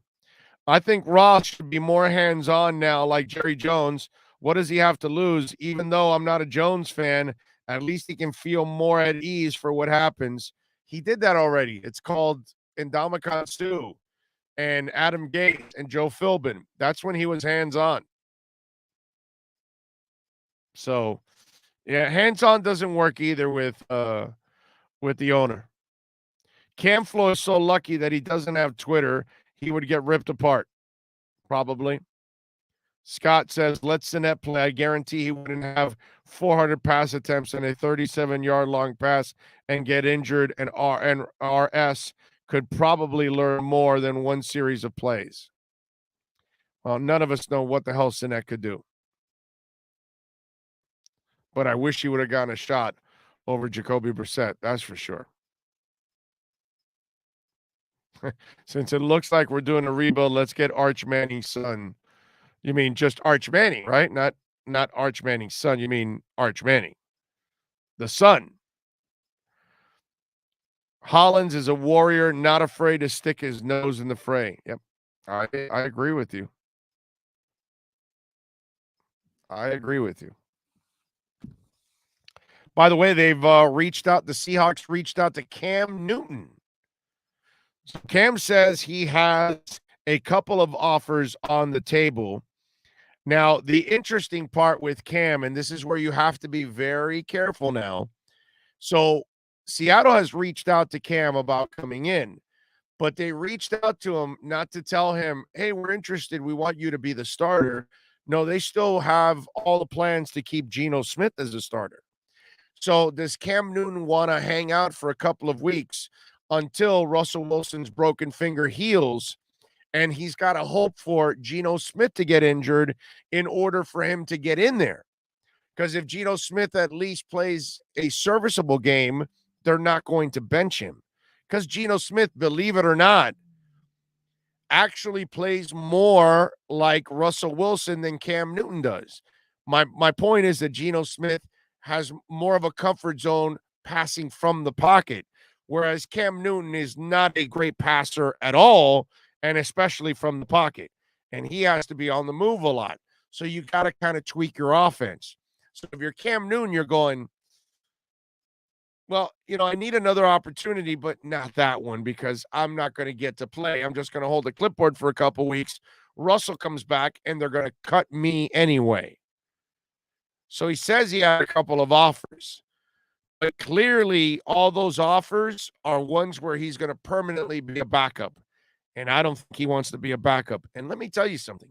If you're an NFL team outside of Seattle, if you have a, iffy starter, young starter, whatever, and you're going to have Cam as your backup, I don't think that's a good situation. Now, if Cam stays in Seattle and he's the backup and Russell comes back, nobody's going to say a damn thing because Russell Wilson is 1,000 times better than Cam Newton. But if your young quarterback has any struggles, you will now create some turmoil. Fan base will start clamoring for somebody else. And you never know if Cam then also will start politicking for his opportunity. You have to be very careful with this situation. Although, in Cam's defense, because I do have to defend Cam and he deserves it, he showed me more maturity in the year and a half that he was there with New England than he had all his entire time in Carolina. So maybe some of that has also rubbed off. Maybe he's also been humbled a little bit by what's gone on in Carolina and New England.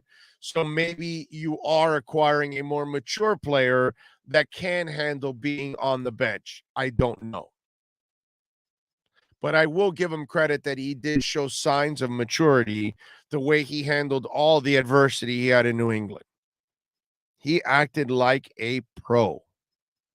So to that, I give him credit, because there were some times in Carolina where he had some issues that you could question his maturity and how he goes about things. But in New England, he handled it. He handled everything like a champ.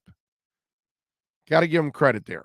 So while I tell you it might be a little, iffy to bring him on the team that doesn't have a strong starter, maybe you're getting a different Cam.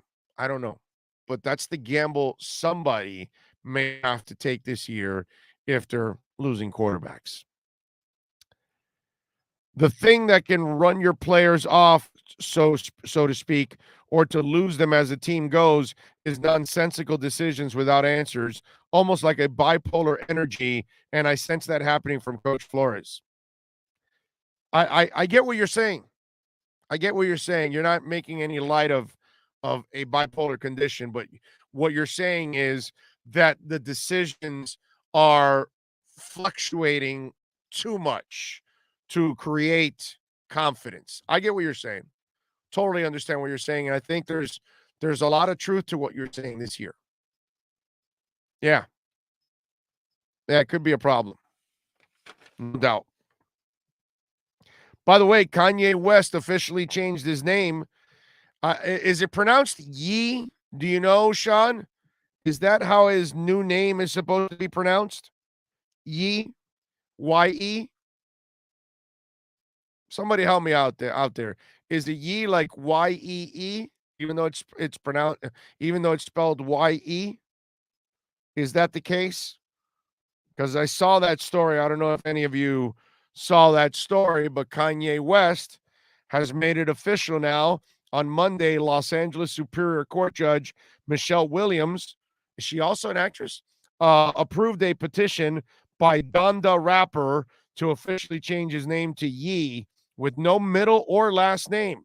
Back in August, Ye filled out the petition stating that he was making the changes for personal reasons. The Chicago-bred star made headlines over the weekend for rocking a full face mask while performing in Italy has been dropping hints of a name change before things became official. In 2018, he named his 8th studio album Ye and has used the moniker as his Twitter handle for quite a while now. So there you go. Oh, I believe. Yes, go ahead. I think it's Ye, like Kanye. It's Ye? I went on Google and that's what they're saying. I don't know. It was a site that was saying how to pronounce it. Not 100% correct. I don't know if it's 100% correct, but they're saying it's Ye, like Kanye. Just take the Kanye. Right. So it's Ye. So it's Ye, not Ye. Okay. Well, Duke Tomlinson just put Y-E. That doesn't tell me how to pronounce it, Duke. Come on. So it's Ye, not Ye. Okay. I believe Ye is the most commonly used word in the Bible. And in the Bible, it means you. So I'm you. I'm us. It's us. It went from Kanye, which means the only one, to just Ye, just being a reflection of our good, our bad, our confused, everything. The album is more of a reflection of who we are. Oh, because Duke then cleared it up. Kanye. Okay, there you go. Just like what Sean was talking about. Okay. All right. The name change, by the way, also comes amid Kanye's divorce from Kim Kardashian. Just last week, the rapper sold 9,000 acres Monster Lake Ranch in Wyoming for 11 million days after he accompanied Kim in New York City as she hosted SNL for the first time. A source told Entertainment Tonight that even though the pair is gearing up to split, their co-parenting skills are elite. Although they're going through a divorce, the couple still spends time together, alone or with their kids. Kanye lives mostly out of LA, but when he's in town, they make it a priority to meet up. Co-parenting has been going well for the couple. And there you go. K West is a nut. Mr. West has too much time on his hands to worry about names. Big O, why did Greer sign off on having a young coaching staff and young players going into the season? Doesn't make sense. Should he get fired for that? Paul, do you know that that's all flow? That has nothing to do with this is the problem that's going on with this. Too many of you are blaming Chris Greer. Not that he doesn't deserve blame, because everybody deserves blame in the organization, but you guys are blaming him for a lot of the things that Flo has done. The bigger question you have to ask is that Chris Greer's job may be done because he hired Flo. Okay? Flo is the one that wanted a young coaching staff and an offensive coordinator that's unproven and offensive line coaches that are unproven. He's the guy that doesn't want Chan Gailey around.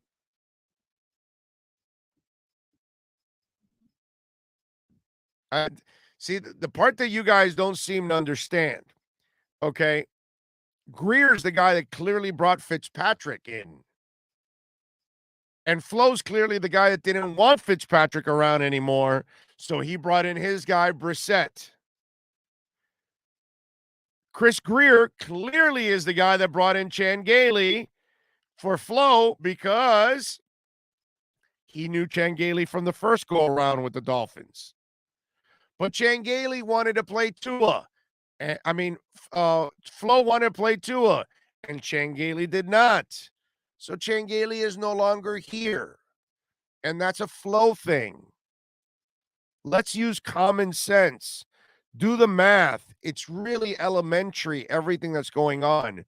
Jacoby Brissett's here because he's a former Patriot. Eric Rowe is here because he's a former Patriot.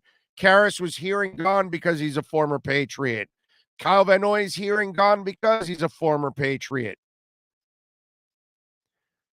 You see the guard that they brought in, Flowers, that was brought in by Greer. Do you know who it was do you know who got rid of him? Flo got rid of him. Greer doesn't want to take the cap hit. It's Flo controlling the 53-man roster, saying, no, we don't need Flowers. We can do without him. We've got young guys ready to step up. Hey, look, in the end, it's a package deal. So maybe the part that burns Greer the most is going to end up that he brought Flo in. But, ladies and gentlemen, let's use a little common sense here on what's going on and how this whole thing was constructed.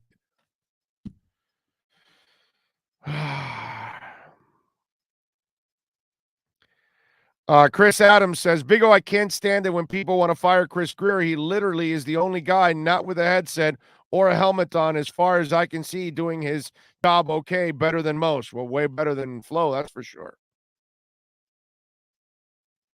But in the end, what's going to burn Greer is Flo. More than anything else. This is the truth is you never are as good as your best and never as bad as your worst. So Cam Flo is probably a mediocre coach, which is better than what we've had. Yep. Ross wanted to see Tua. That's what it seems like to me. I don't know. You know, Vaughn, I don't believe that's the case. I don't believe that Ross has forced any decisions. But, you know, you might be right. Just because I don't think so doesn't mean I'm right. It could be the case. I doubt it, but I'm far from perfect, my man. Oh, by the way, speaking of far from perfect, we took Buffalo -6 yesterday on the line, and they lost to Tennessee 34-31. So we dropped to 16, 21-1 against the number in the NFL. We're going to start our NBA picks. And guess what? We got 2 games tonight. I got 2 picks tonight in the NBA. 1, Milwaukee is favored by 1 against Brooklyn. The over and under is 236. The money line, Brooklyn plus 105. Milwaukee minus 125. Guess what? I'm going with Milwaukee on this one. I think they're the better team right now. I think Brooklyn still has to kind of figure things out. They got great firepower, but Milwaukee, I think, should be close to 100%. They're going to play defense. They're home. They get their rings, a celebration. I think Milwaukee's going to be pumped to play. I got Milwaukee -1. They win against Brooklyn tonight. Warriors are at the Lakers. Warriors are getting Klay Thompson back, but don't know what the chemistry is going to be like. Don't know what the defense is going to be. Lakers are pretty healthy overall, favored by 3.5. I think the Lakers and LeBron James are going to be super focused. I think they're going to come out tonight, and I think they're going to win by 10 points. I really do. And I think they can play better defense than the Warriors anyways. So I'm going to lay the 3.5 with the Lakers at home. I'm going Lake Show and Milwaukee. Those are my picks. All right. I'm out of here. I want to thank Sean Stanley. Excellent work by him. As always, thanks to all of you that sent in a super chat. If you sent in a Cash App or Venmo and I have not seen it yet, thank you, thank you, thank you. I appreciate it. Thank you. If you smash the like button, hit the subscribe button, the notification bell, all of that on YouTube. And, of course, also hit the like button when you're listening to the podcast. Appreciate that. We thank Ira Winderman, and we thank Manny Navarro, and we thank all of you for listening and watching all over the world. We love you all for tuning in to the most listened to sports talk show in South Florida, around the world. It is the Big O Radio Show. We'll see you tomorrow. This is the Big O Show. Sports fans love a place with great food, cold drinks, and TVs everywhere. That's why sports fans love Sports Grill and their 7 amazing locations. Check out the Bird Road location at 11481 Southwest 40th Street in the back corner of the West Bird Shopping Center. Sports Grill is also now offering some great employment opportunities. All kinds of positions are now available, from kitchen to hosting. Call for more information at 305-485-8845. From wraps to salads to amazingly delicious specialty dishes, Sports Grill is the home to the legendary special grilled wings. Since 1987, Sports Grill, good food, good drink, and good friends. It's the Big O Show.